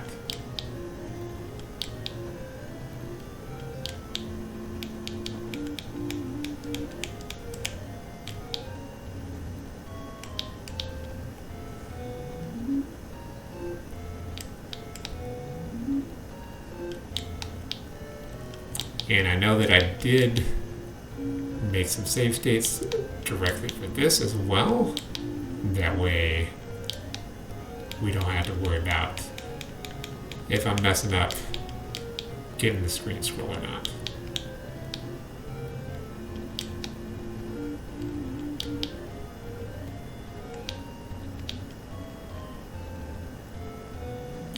A couple more times and then we'll go ahead and grab the save state version.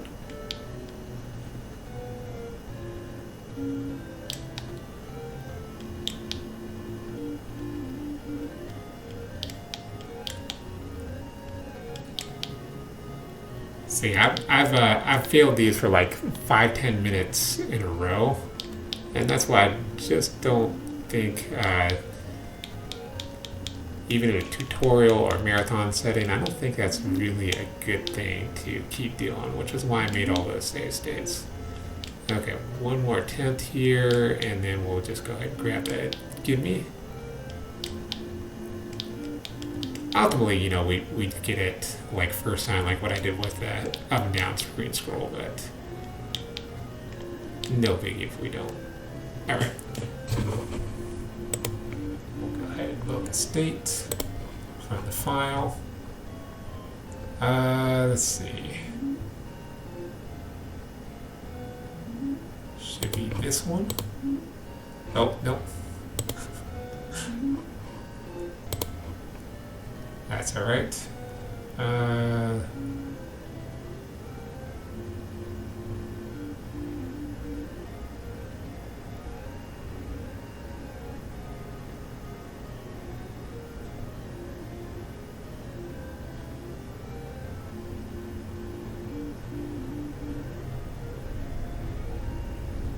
Oh, it looks like I did not have one, so we're going to have to go to the shoreline one.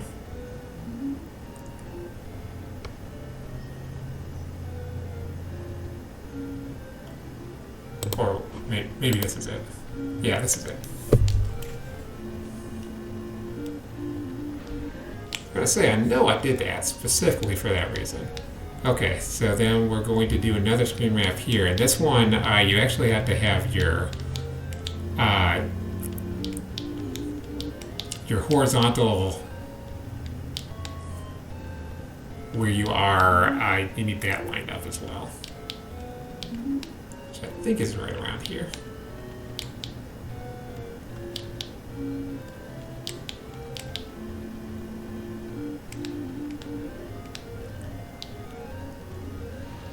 Okay. So then we're over here, we're on the other side of the world, and there's an issue with that Zora kind of flying all over the place. So usually, if I get a chance, I'll try and take care of him, but that's not always possible.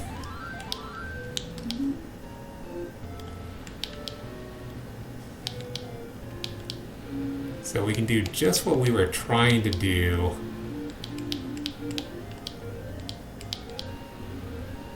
when we were in level 4, which is kind of get a turnaround here, and then we can go right through. And that's how you would normally do that. But since we don't really necessarily want to continue on from there, we're going to go ahead and load back before we did all this. So let's go ahead. See that shoreline. We'll go ahead and grab this one. Oh, no, that's the wrong one.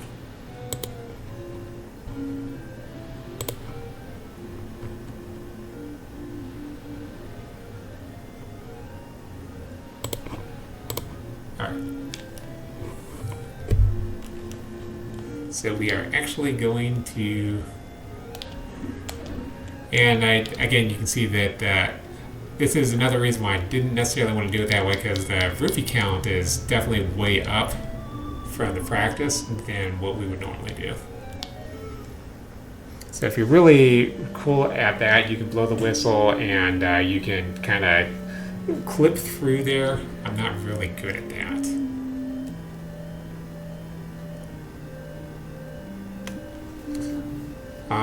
Let's see, so we are in level 7. And it doesn't, actually we shouldn't be in level 7, we should be in level 6. So let's go back to where we were. I was wondering all my notes looked a little weird, so let's head over here. And as you can see, we've got just enough hearts up here that we can grab our Master Sword.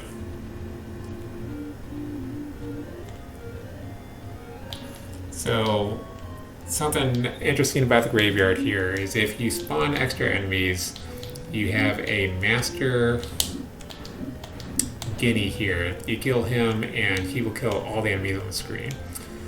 I don't generally like to hit this, so if you push this right here, this grave will get you to the Master Sword. I don't usually like to do it from the bottom, because if you're holding up, then that will cause one of the guineas to spawn and then he'll hit you. So if you go down, you don't have to worry about getting hit by him.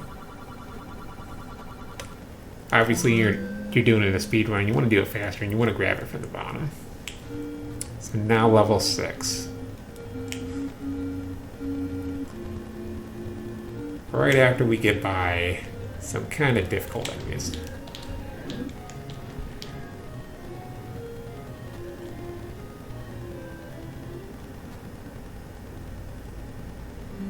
So the first thing we can talk about in 6 is the red withrobes. So touching their body deals 2 hearts of damage to Link if he does not have a ring. And their shots deal 4 damage without a ring, which is the same amount of damage that you would get from touching Ganon's body. I probably should have mentioned this before when I picked it up. If I hadn't already, Link's damage is completely halved by having the blue ring, and it's actually going to be cut in a fourth when we grab the red ring. So we're going to go to the right first. This way I can show you that there's lots of red whiz robes here.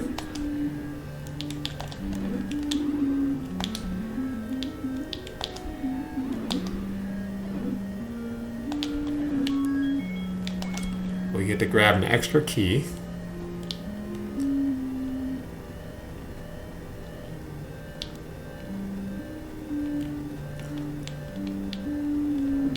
And so if you were to die in the dungeon and you want to refill your hearts and bombs easily, since the red whiz robes are from Group B, they'll naturally drop bombs. And we can actually start lighting up some of these dark rooms. I've just kind of been doing them from memory, but that's what this one looks like.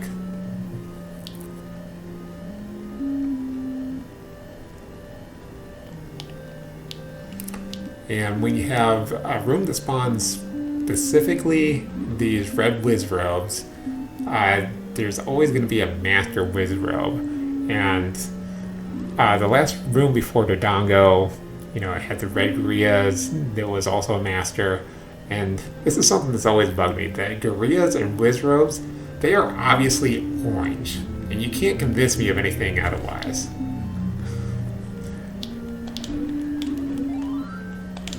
So just like before, whenever we kill the red whiz robes, whenever we kill that master, it's going to kill everything else at the same time. I think we've got we should have plenty of rupees to finish the game.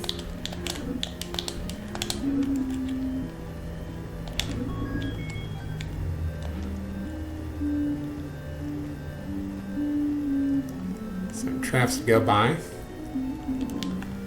Okay.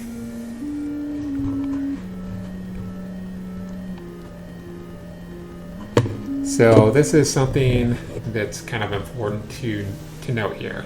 Normally enemies in a dungeon won't respawn unless you pass through a certain number of rooms and return to that room. However, and this especially pertains to this room, you can also come exit a dungeon and come back in, and it will respawn all the enemies. So let me show you. Also a cool thing that I want to mention about the Whiz Road room is while I was writing the script to this video, I hit 16 on my kill counter, just like in that other one, and I got 5 fairies, which is pretty cool.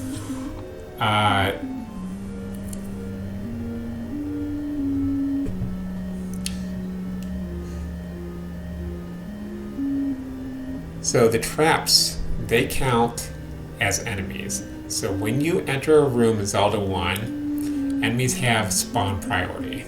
So this is something you won't see taken advantage of in a speedrun, because in a speedrun setting, exiting and re-entering a room, it does fix the spawns, but it's slow. So we'll show you this off level 9, but for now you just need to know that spawn priority will repopulate partially cleared rooms based off of the enemy spawn priority. The room in level 9 that I'm talking about has 2 red whiz robes and 3 blue whiz robes. When the room repopulates, it always repopulates starting with the red whiz robes first. So it's going to prioritize 2 red whiz robes and 2 blue whiz robes as opposed to the 2 red whiz robes and 3 blue whiz robes. So if we end up killing one of the red whiz robes in that room, the room repopulates with 1 red whiz robe and 3 blue whiz robes. Then if you kill the 2, like I said, it'll respawn with 2 blue, 2 red. And that one, that room, me and it have a very complicated relationship with. But back to the traps. If any of the enemies in the room are traps, and you exit that room, re-enter the room, the enemies in the room will never repopulate because the bubbles and traps have priority on repopulation for that floor. They are coded as enemies. Since the room was never cleared completely, only the traps can repopulate. If you were to save and quit and exit the dungeon, the enemies in the dungeon will return. So keep that in mind if you decide that you want to refill your hearts for the rest of the dungeon, because there's 2 required rooms in this dungeon that are tough, and the enemies won't despawn if you leave the dungeon because there's bubbles in the room. So I like killing, if I can, I will kill the red wizrobes first, and then I'll move on to kill the blue wizrobes, just because it gets a little bit difficult if you try and kill them any other way. We didn't take a whole lot of damage, so the room went pretty decently. Let's see.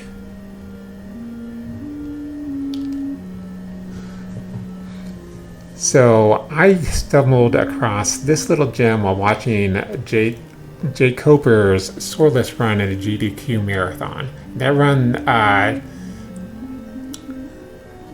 they didn't really explain what was happening. In fact, I believe all that was said about it was, it works. And what that was in the reverse C room in level 9, when Jay Coper walked in the room, he held up on the D-pad and it changed the spawn of the red wizrobes in the room. And this was done because otherwise he would have been taking damage to them since bombs are slow and he didn't have a sword to take them out with. So let's go ahead and make a save state. That way we can take advantage of that.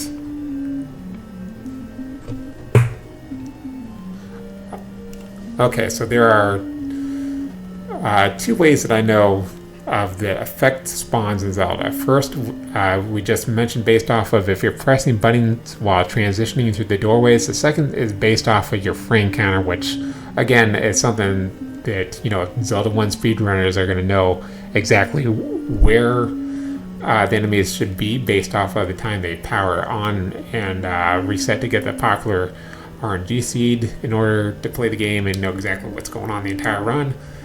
I don't know how to do that, but RNG stands for random number generator. Most RNG is pseudo-random, and if it wasn't created using thermodynamics, it would be the pseudo-random way. So that means that the code for spawns was written using pseudo-random code that cycles through the same numbers based off of the number of frames since it started the pseudo-random cycle.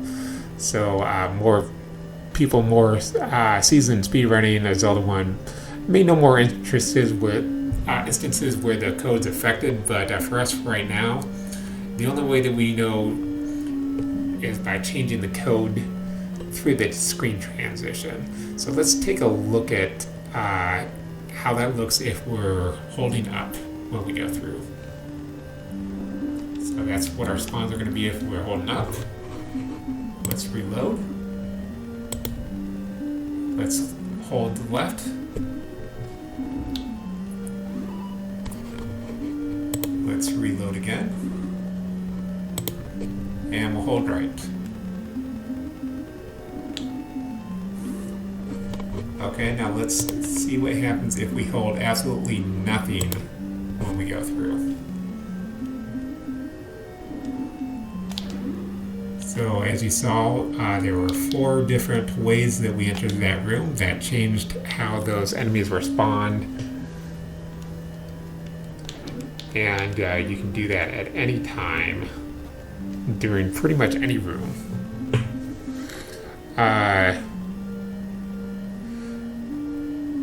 So our frames, they will affect spawns by pressing buttons, not pressing buttons through screen transitions, which will affect our spawns. We're also going to use this information to manipulate spawns, like what we just did.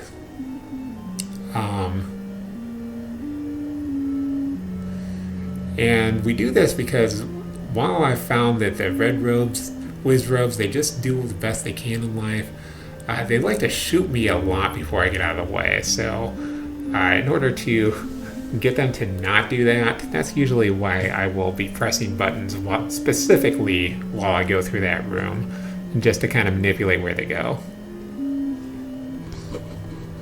And let's see, where are we at right now? So we're going to have another room with the reds and the blues that are right above us, and that's going to be on the way to one of a casual player's favorite items in the game.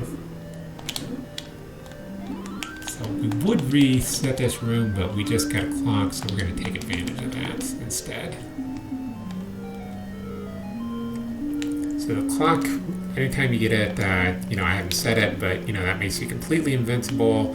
Enemies cannot deal damage to you. Crotch sword. Had to at least get one for you guys. Completely useless unless that actually hits something. Let's see what comment we got here.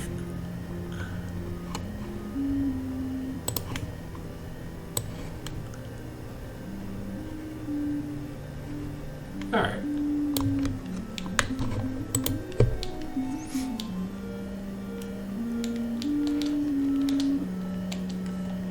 And then, spawn priority again. We didn't kill all the guys. That way I knew that these would be gels when we came back through.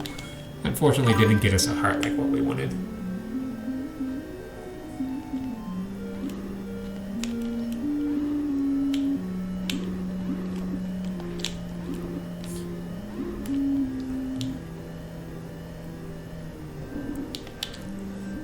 Okay, so now we've got the Master Sword, so these guys actually give us actual drops when we kill them with the sword. We are getting great... We're getting great clock luck, which means that I was actually just really awesome and you didn't know about it, and I just decided that I was going to manipulate those in because I was counting all the frames.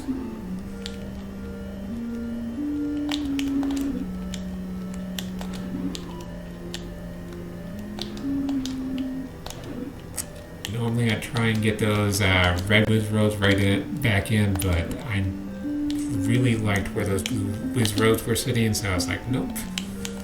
Let's go ahead and do it this way. Go ahead and use these, because... Oh, actually, we'll use the guy we just got.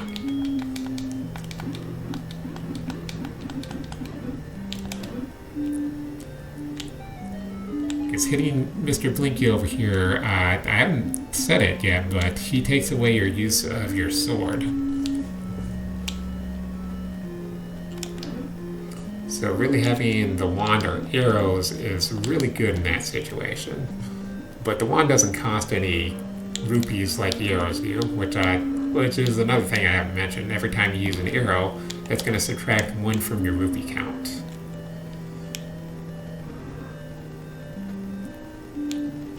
And you'll need to use that at least twice in a normal game. 1 for this upcoming boss and 1 for Ganon.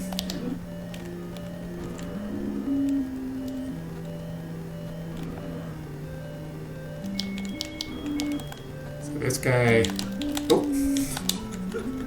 I thought it was about to be over, but I can't press up.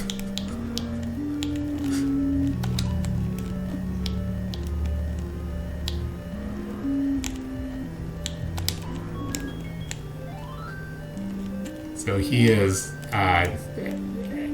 every way equally as hard as Aquamentus.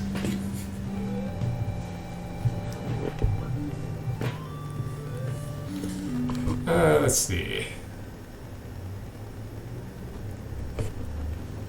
So real quick, I'll explain Goma since we kind of beat him really quickly.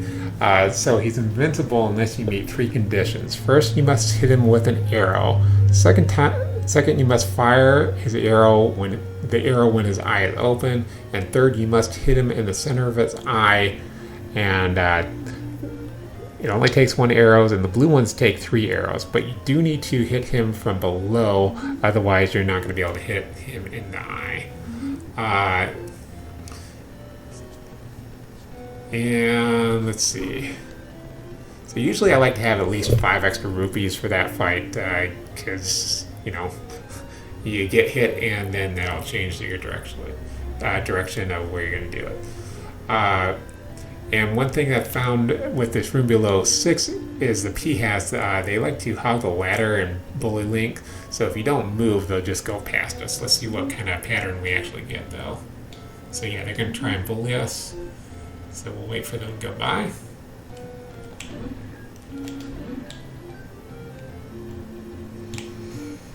And we're going to pick up a nice little toenail here.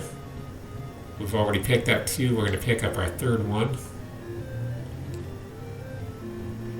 Right here. Nope.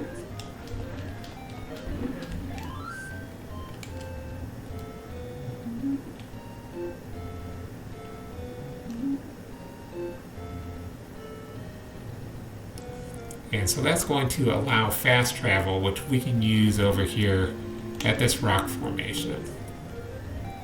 So if we press this one, we go in. And we'll make a save state here, that way I can show off all of the warps that we can get from this. And so it just depends on which one you go into as to which. You'll always come to this room, but which one you go into will determine which one you're going to come out at. So going here takes us left. This is over where the Fury is by 2.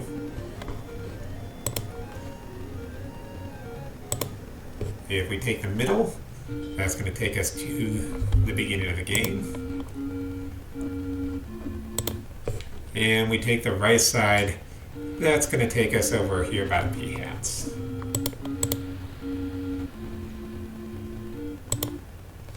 So right now we want to be over here.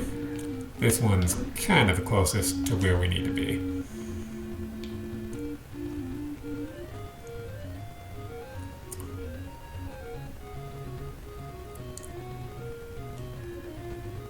And just like I said, we did a lot of reloading, so I know that this one, we did not get this, so you're going to count 5 from the right. 1, 2, 3, 4. 5th bush.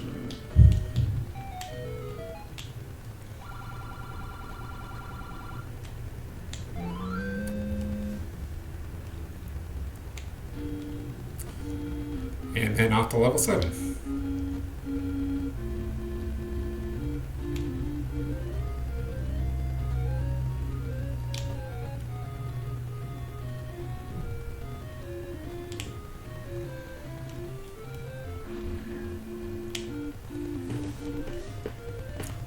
So another kind of interesting thing I didn't mention back when we were in the graveyard, but if you're playing the Famicom Disk System version of Zelda, there's some real neat things that you can do over in that graveyard.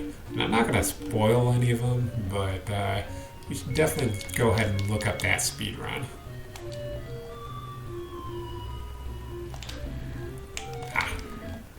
Didn't quite get it. That's alright. So here in level 7, first room is going to have a bombable wall. Well, actually 2 bombable walls, and we want to bomb both of them. Oops. And we're going to accomplish that with the flute, because I don't know what else you would use a flute for.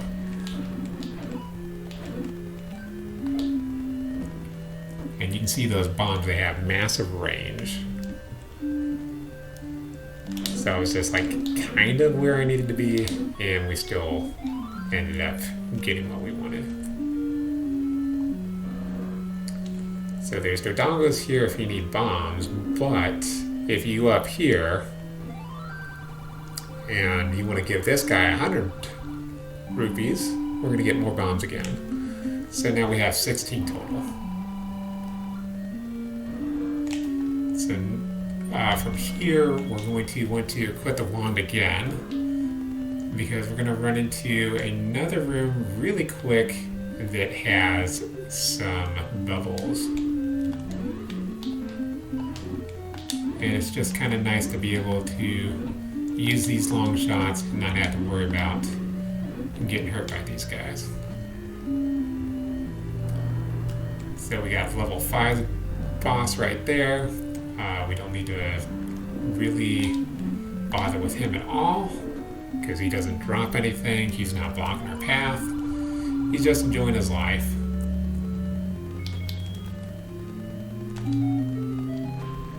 And we get a little grumble grumble. You're supposed to just know to get that meat.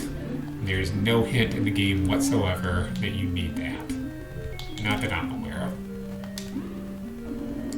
And we're going to make the rest of this dungeon pretty easy by having this wand equipped.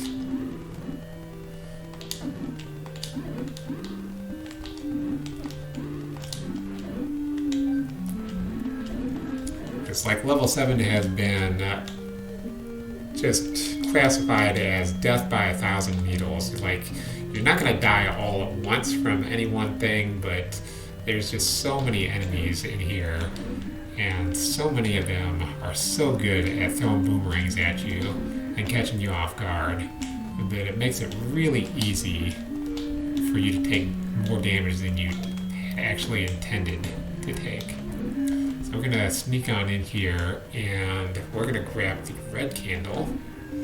So I didn't mention it before when we had the blue candle, but you can only use the blue candle one time per screen, and then you have to reset the screen in order to use the blue candle again. With the red candle, you can just fire it twice at a time, and you have infinite uses per room. Of course, the fire is dangerous, because if you run into the fire after using it, then you're going to take damage. It's only, half-heart damage if you don't have a ring equipped, but it adds up over time. So now we do have to take care of this guy, and I don't think I'm in a good spot for it.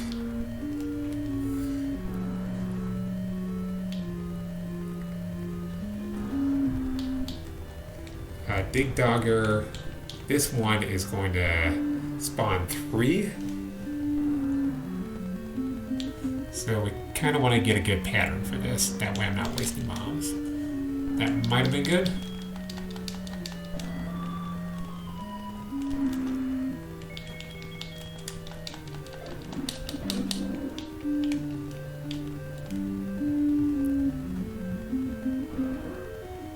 And if you mess up that last room, these guys can kind of bail you out if you're able to get them quickly enough. Ooh, nice.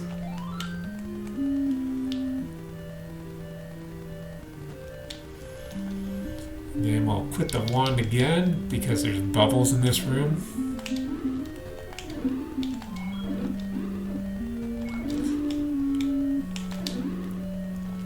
And they want to take our sword away. If you're really good, you can clip into this block, but I don't think I've ever been able to do it.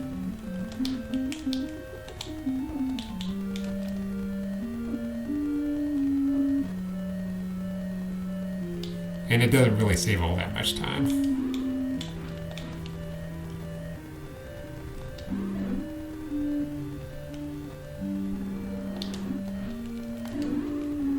So this is gonna knock us out right towards the boss of the dungeon. And this one is the most frightening boss of the game. This is gonna be the hardest challenge we've had so far. I don't know how we're going to be able to do it, but it's actually just so momentous.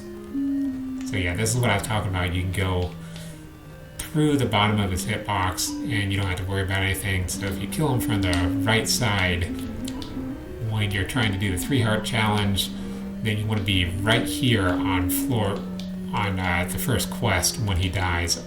Otherwise, you're going to pick up that heart.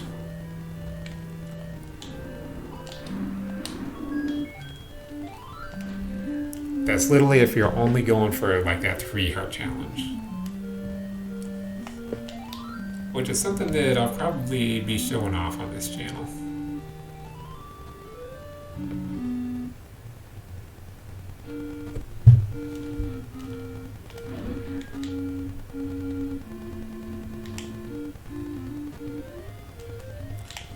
So, not too much to grab. We have all the items that we need. We spend all our money on everything. We just have levels 8 and 9.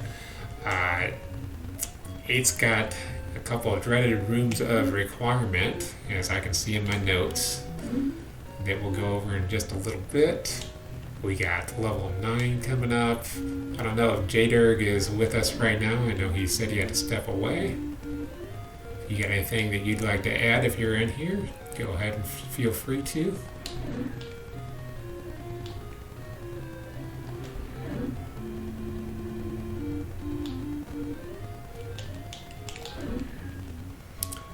But other than that, we're off to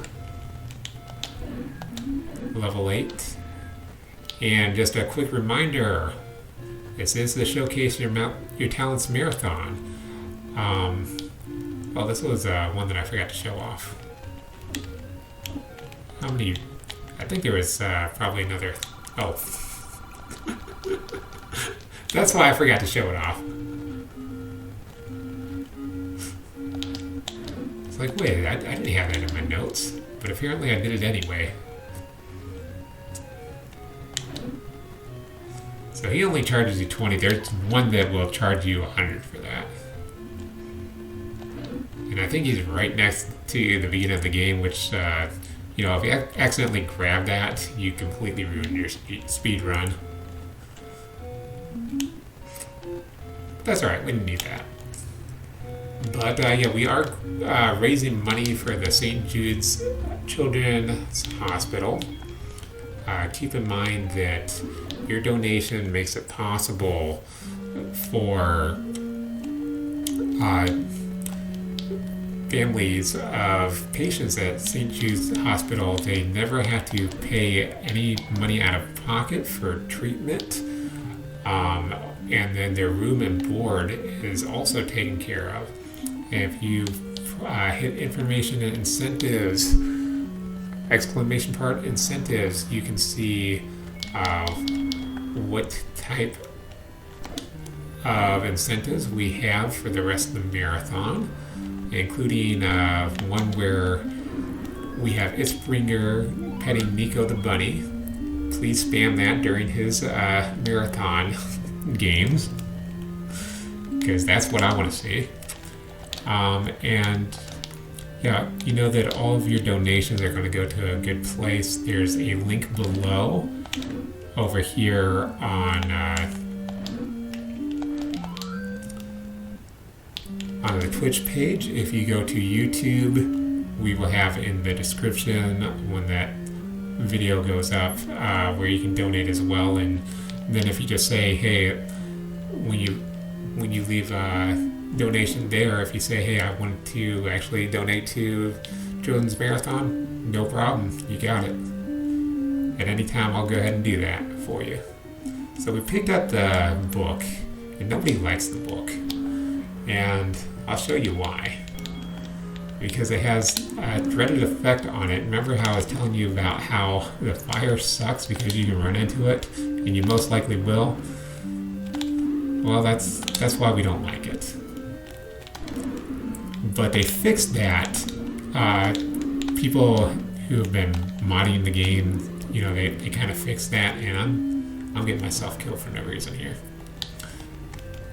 The people who've done, I forget what they call them, like hacks of the game, they will have added like a bomb effect at the end of it, which is much better than fire that you can run into, because the bombs, they don't actually hit Link.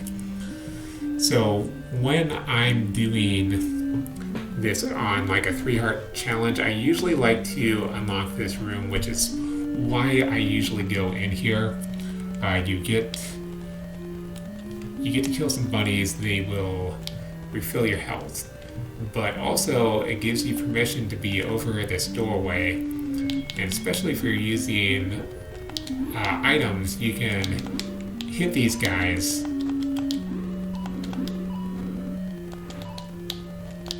right from this doorway and not have to worry about damage, as long as you do it right. But we don't really need to do that a whole lot. But I just wanted to show you that if we're doing a 3-heart challenge, I'm going to use that door. Like 100% of the time, I'm going to use that door.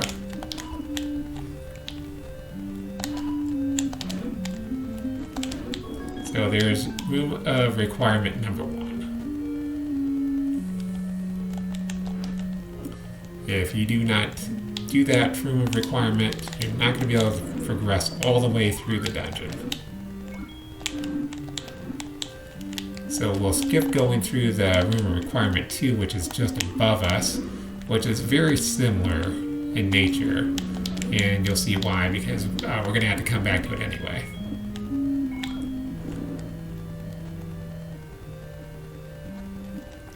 Let me see. Let me make sure that I'm bombing in the correct places and everything.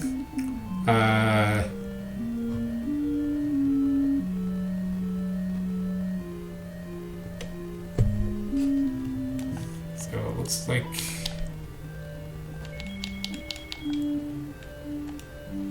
I think it's up here.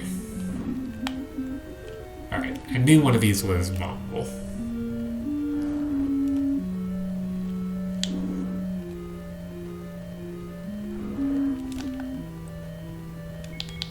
And let's see.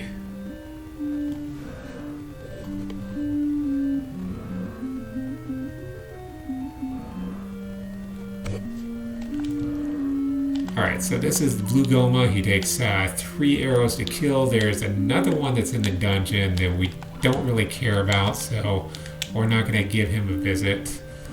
But we're going to kill this guy. And we actually didn't need to use that key, but it's not going to matter because we're about to get the A key. Which is also like the master key, and like if you have this item, then you have maximum keys all the time.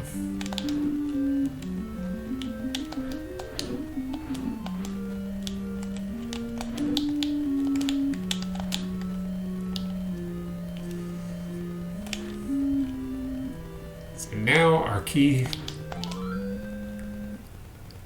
inventory is good.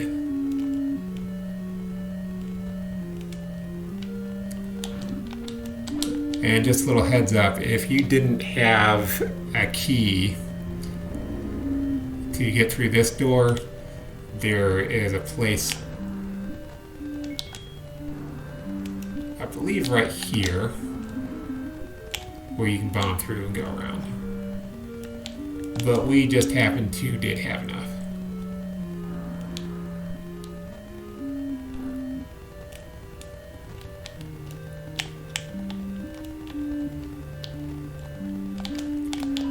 So again, we got a bunch of blue dark nuts.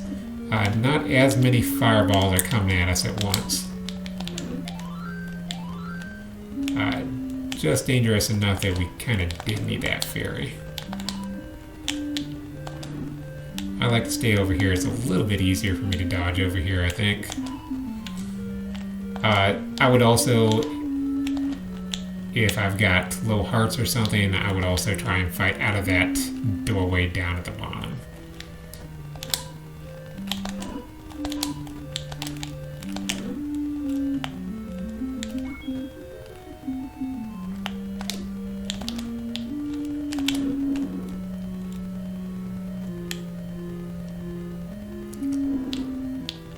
So if you can't tell, I'm very much taking advantage of the fact that we've got more bombs than we actually really need. And I'm not going to be able to get that one, am I? Nope.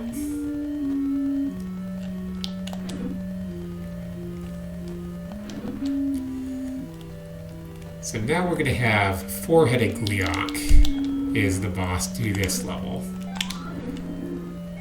And each one of those Gleeoks, they take 8 hits from a wooden sword in order to kill. So this guy would, if I had the wooden sword, it was going to take 32 hits to kill. And I just remembered we do need 20 more rupees because we don't have our potion yet.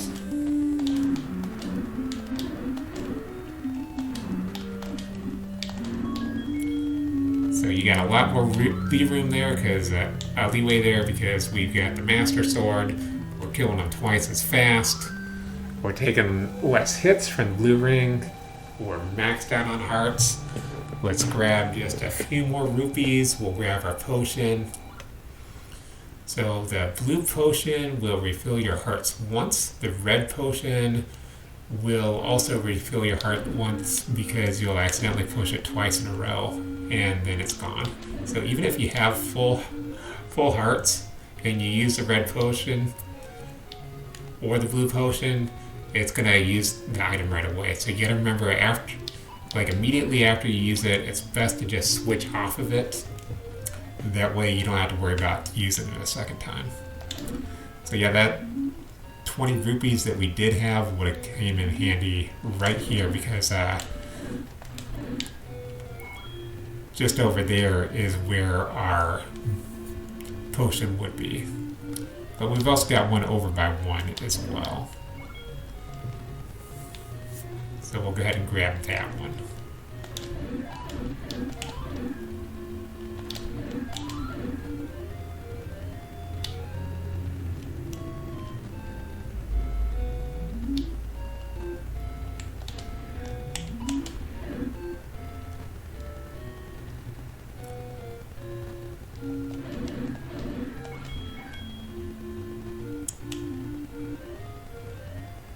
Then again, since we did reload states and whatever, don't know exactly which areas I did go to and didn't go to, so let's see if... Yep, we grabbed that one, which would have been a 30 secret, which we actually did grab.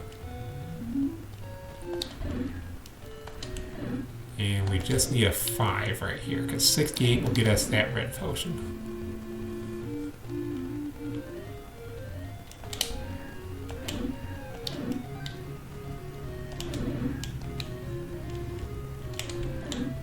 So if we were using the whistle, so the whistle is kind of weird in how it works. So if you blow it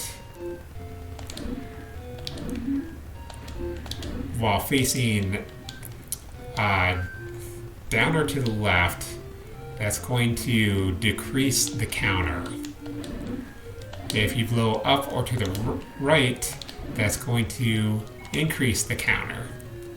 And so what I mean on the counter is when you blow a whistle, it's going to take you to the next dungeon on the counter.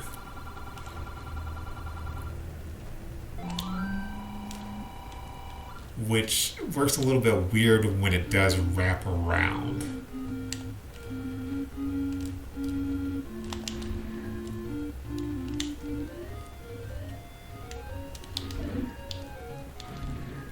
But in general, that's how it's gonna work. So if I was at level 1, wanted to get to level 3, I'd blow the whistle while facing up and then turn to the right and blow the whistle again. But sometimes, like I said, there's some oddities in it where if you blow the whistle, it's just going to return you back to the dungeon that you were just at. So without knowing how those oddities play out or anything, I couldn't really speak to exactly how that works, and that's why I usually tend to avoid doing things that I don't know exactly how they work. So we're on our fast track to level 9 here.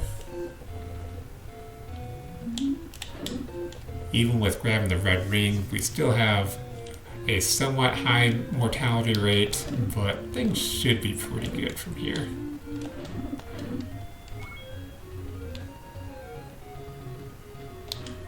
I think our last death might have been in level 5, and it's one of those that's kind of expected.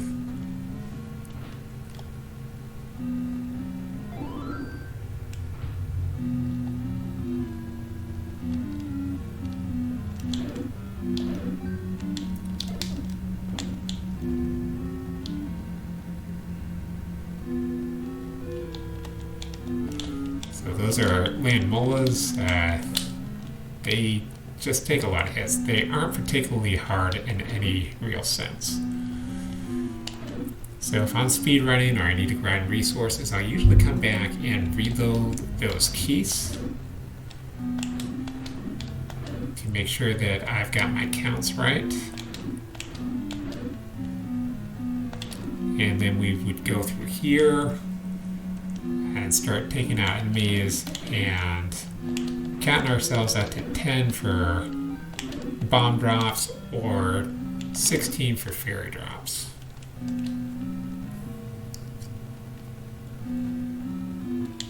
But again, I would only take advantage of those of trying to do that if I were playing at my level. If I were playing at a higher level of play, then I wouldn't do that. So there is a Patra skip here, but you need to do it when you walk into the room. So we would go straight up and head to the right, and we're going to attack every time he attacks in order to hit his babies that are going to hit us and give them invincibility frames. So if we do this right, we'll go through without taking a hit, but we actually do want to finish this guy off, just because he's kind of annoying in the way. But let's try and get that skip done. Oh, missed it everywhere. Alright, so he attacks 3 times, and then you want to come in and kill his guys. And once he gets down to like 1 or 2 of them, his pattern will change a little bit. So we're going to go down here, and we actually need 3 bombs for this area, because we're going to keep going up, up, up.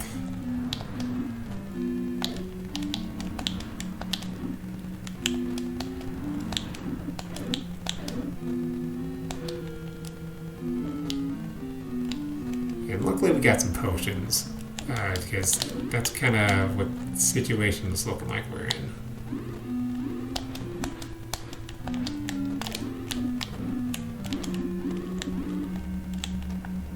Definitely a potion situation.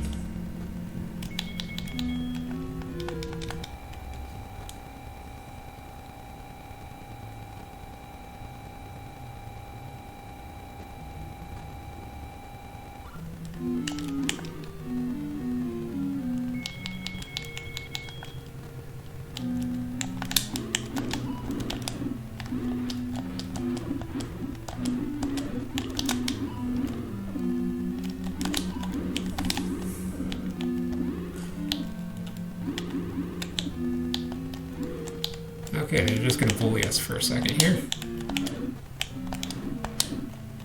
Let's return the favor by committing genocide on their species.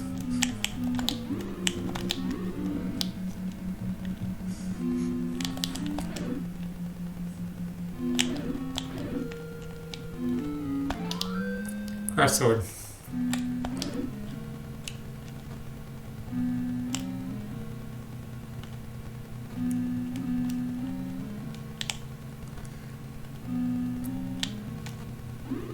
And just so you know, if you're doesn't have any use in a speed run, but your actual speed run may not get verified if you don't do crouch sword. That's what the importance of the crouch sword is. You need the style points.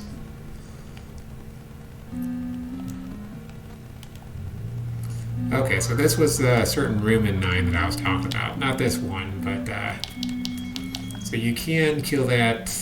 You can attack him, and each time you hit him, that will increment your bomb counter as if you actually killed an enemy, but I don't like doing that because I always get hit doing that. So this is the room with the excess orange and blue whiz robes.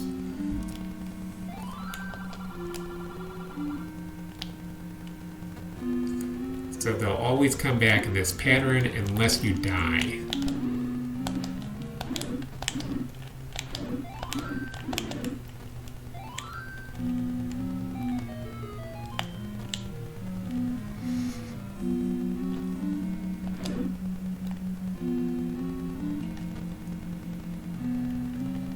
I got no idea where we're at the counter, but we don't particularly need anything. We could use some hearts, but nothing that was necessary.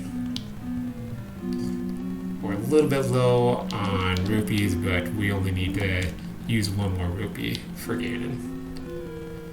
Unless I miss. Which I guess there's a first time for everything. If you're fast enough, you can clip through that block before he starts his attack cycle, but I usually just like to kill all these.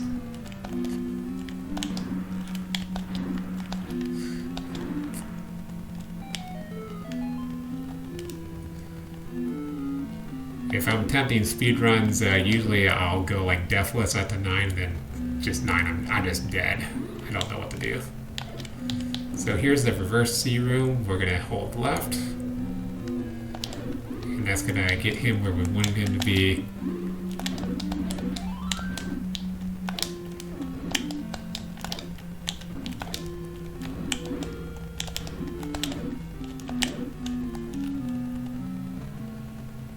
Normally, like I said, you would hold up, and then everybody's going to spawn in this circle right here. If you are doing like a 3-heart challenge, and well, basically if you're doing a swordless challenge, you want to do that because you want to be up inside of that C and be using bombs.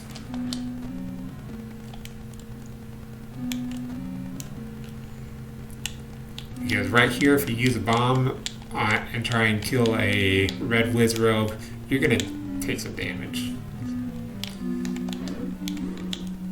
I actually don't really know how to reverse block clip there, so I'm not going to attempt it.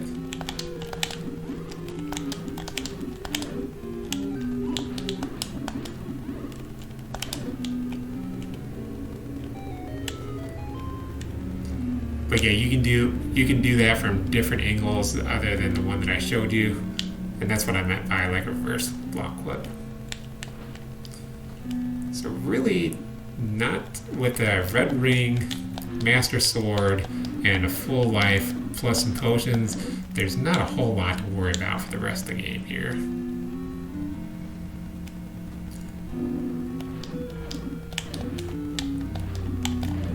And even killing those likes fast enough, like those likes will take away your master shield, your big shield, but not if you kill them quickly. So this is our last required room, and I don't know why I didn't think those traps would move.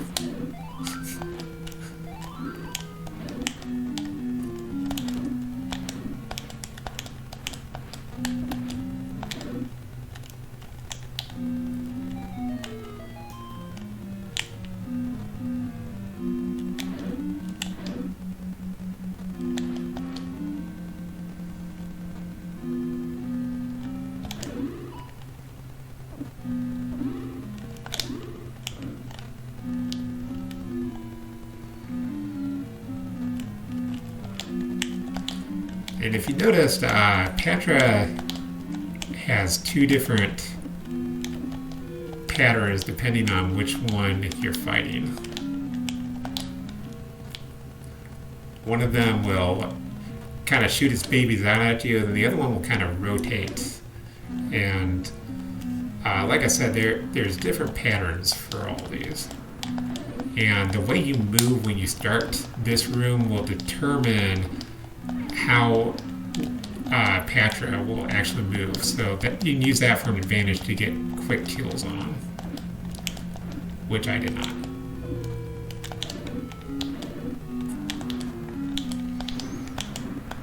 So let me get down to the end of my notes so I can explain Ganon here. Let's see.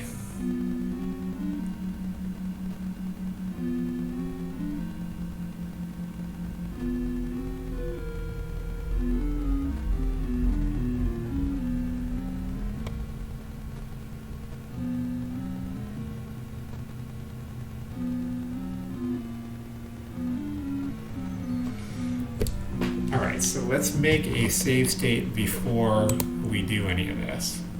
Because I'm actually probably going to die a couple times showing this off. Because there's kind of a lot to explain with Ganon. So when entering the room, you're going to notice that Ganon's going to be visible for a moment. Now, after we have the fanfare music, Ganon goes invisible and starts shooting fireballs at you. And the fireballs, they seem to be random, but Ganon's movement also appears to be random, but neither one of those statements is true. Ganon's movement patterns and attack patterns are fixed and predictable. The video I watched on this proved it. Slakanator created a video titled "You're Fighting Ganon the Hard Way. Zelda NES No-Hit Trick." So he practiced this extensively and never gets hit by Ganon.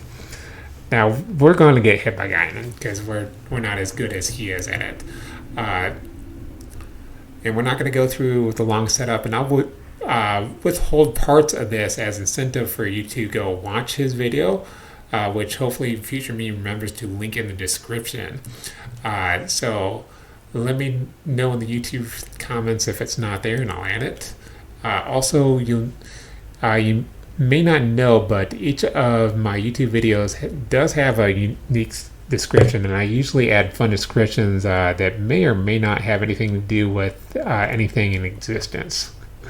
So you can enjoy my completely random thoughts on that day. So in the battle, Ganon will head around the room and shoots fireballs at specific times. And if we move in a square pattern going no longer lower than let's see,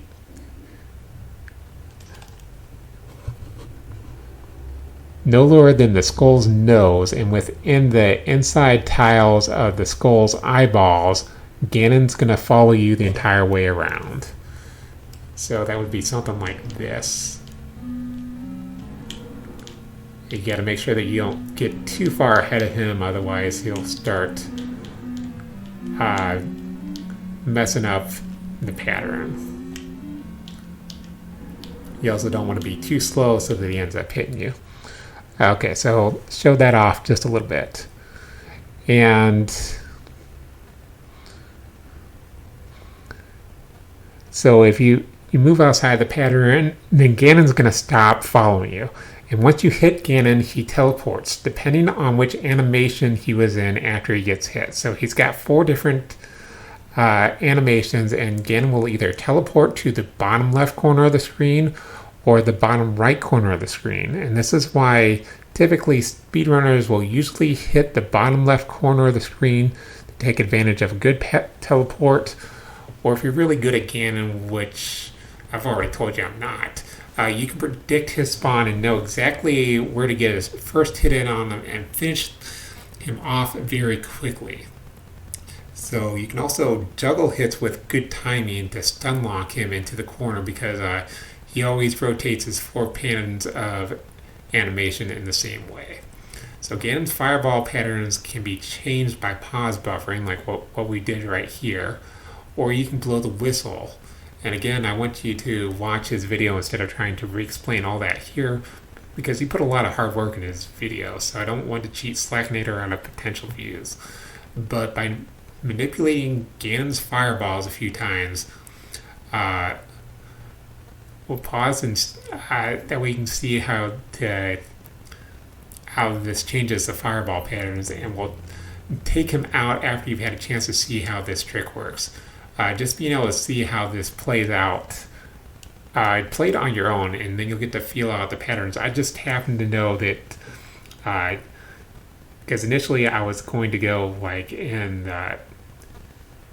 rotate in the opposite direction, but he started up at the upper left, so I knew to rotate in a counterclockwise motion to get him to follow me. And yeah, it really makes a lot of difference if you actually feel it out, try for yourself. In Slakanator's video, he makes Ganon visible, and that makes things a little bit easier to when you can actually see where he is and what he's doing.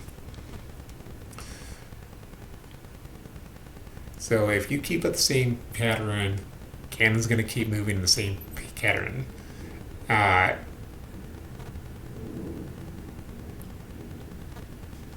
So we'll go ahead and hit him, or he'll hit us. And we're breaking the pattern now.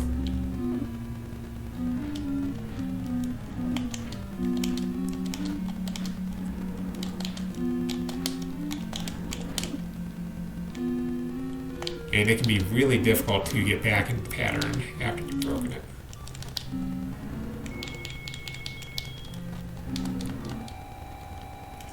So he went to the bottom right. He's still following us around. So let's try and get a hit in on him, because he's going to come right behind us.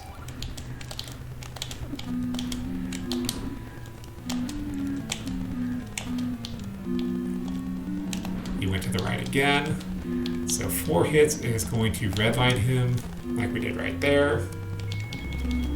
And we hit him with the arrows. And he is done. 1 arrow does it. Now, if you're low on HP, you can still die to the fire, but we're going to do one last trick here. And that's to do this. We just play around here a little bit, or we can just end the game. So don't forget, if you're on YouTube, like and subscribe. Give that follow on Twitch and Twitter. And, you know, if you just want to hang out too, that's fine as well. So the video script actually had over 65,000 characters in length, which I guess is kind of long. It's kind of interesting to know those facts, I think. I include knowledge that I gained over the years of playing and watching speedruns, as well as information I grabbed from linked resources. Keep in mind, we're not trying to contest with seasoned speedrunners or people with high levels of knowledge on the game. The purpose of beating NES is to explain both easy and complicated tricks to beginners that just want to be able to beat NES at its own game. Hopefully I've added a few tips that even your pro players didn't know about. Maybe, maybe not. Let me know on YouTube comments below which tricks surprised you the most. Also, I'm leaving the future marathon version as it is, and we'll, like I explained before, we're going to be doing an edited version for YouTube in the future.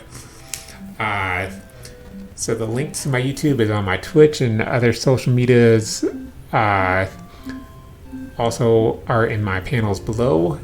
And there are links to my Twitter and other social medias and YouTube description and profile as well. So be on the lookout on YouTube channel later in this marathon for a second installment of Beating NES, where we tackle a brand new NES game and brand new tricks and glitches. Also, the series will not be limited to just NES titles, and more of the later videos will not be live, but that's something we'll save for the future. So for now, I'm the Gumdrop Gamer. You guys been watching the Gumdrop Gaming channel. Stay awesome, bro and broettes. I'll see you next time. we're going to keep this marathon going, but for those of you on YouTube, bye.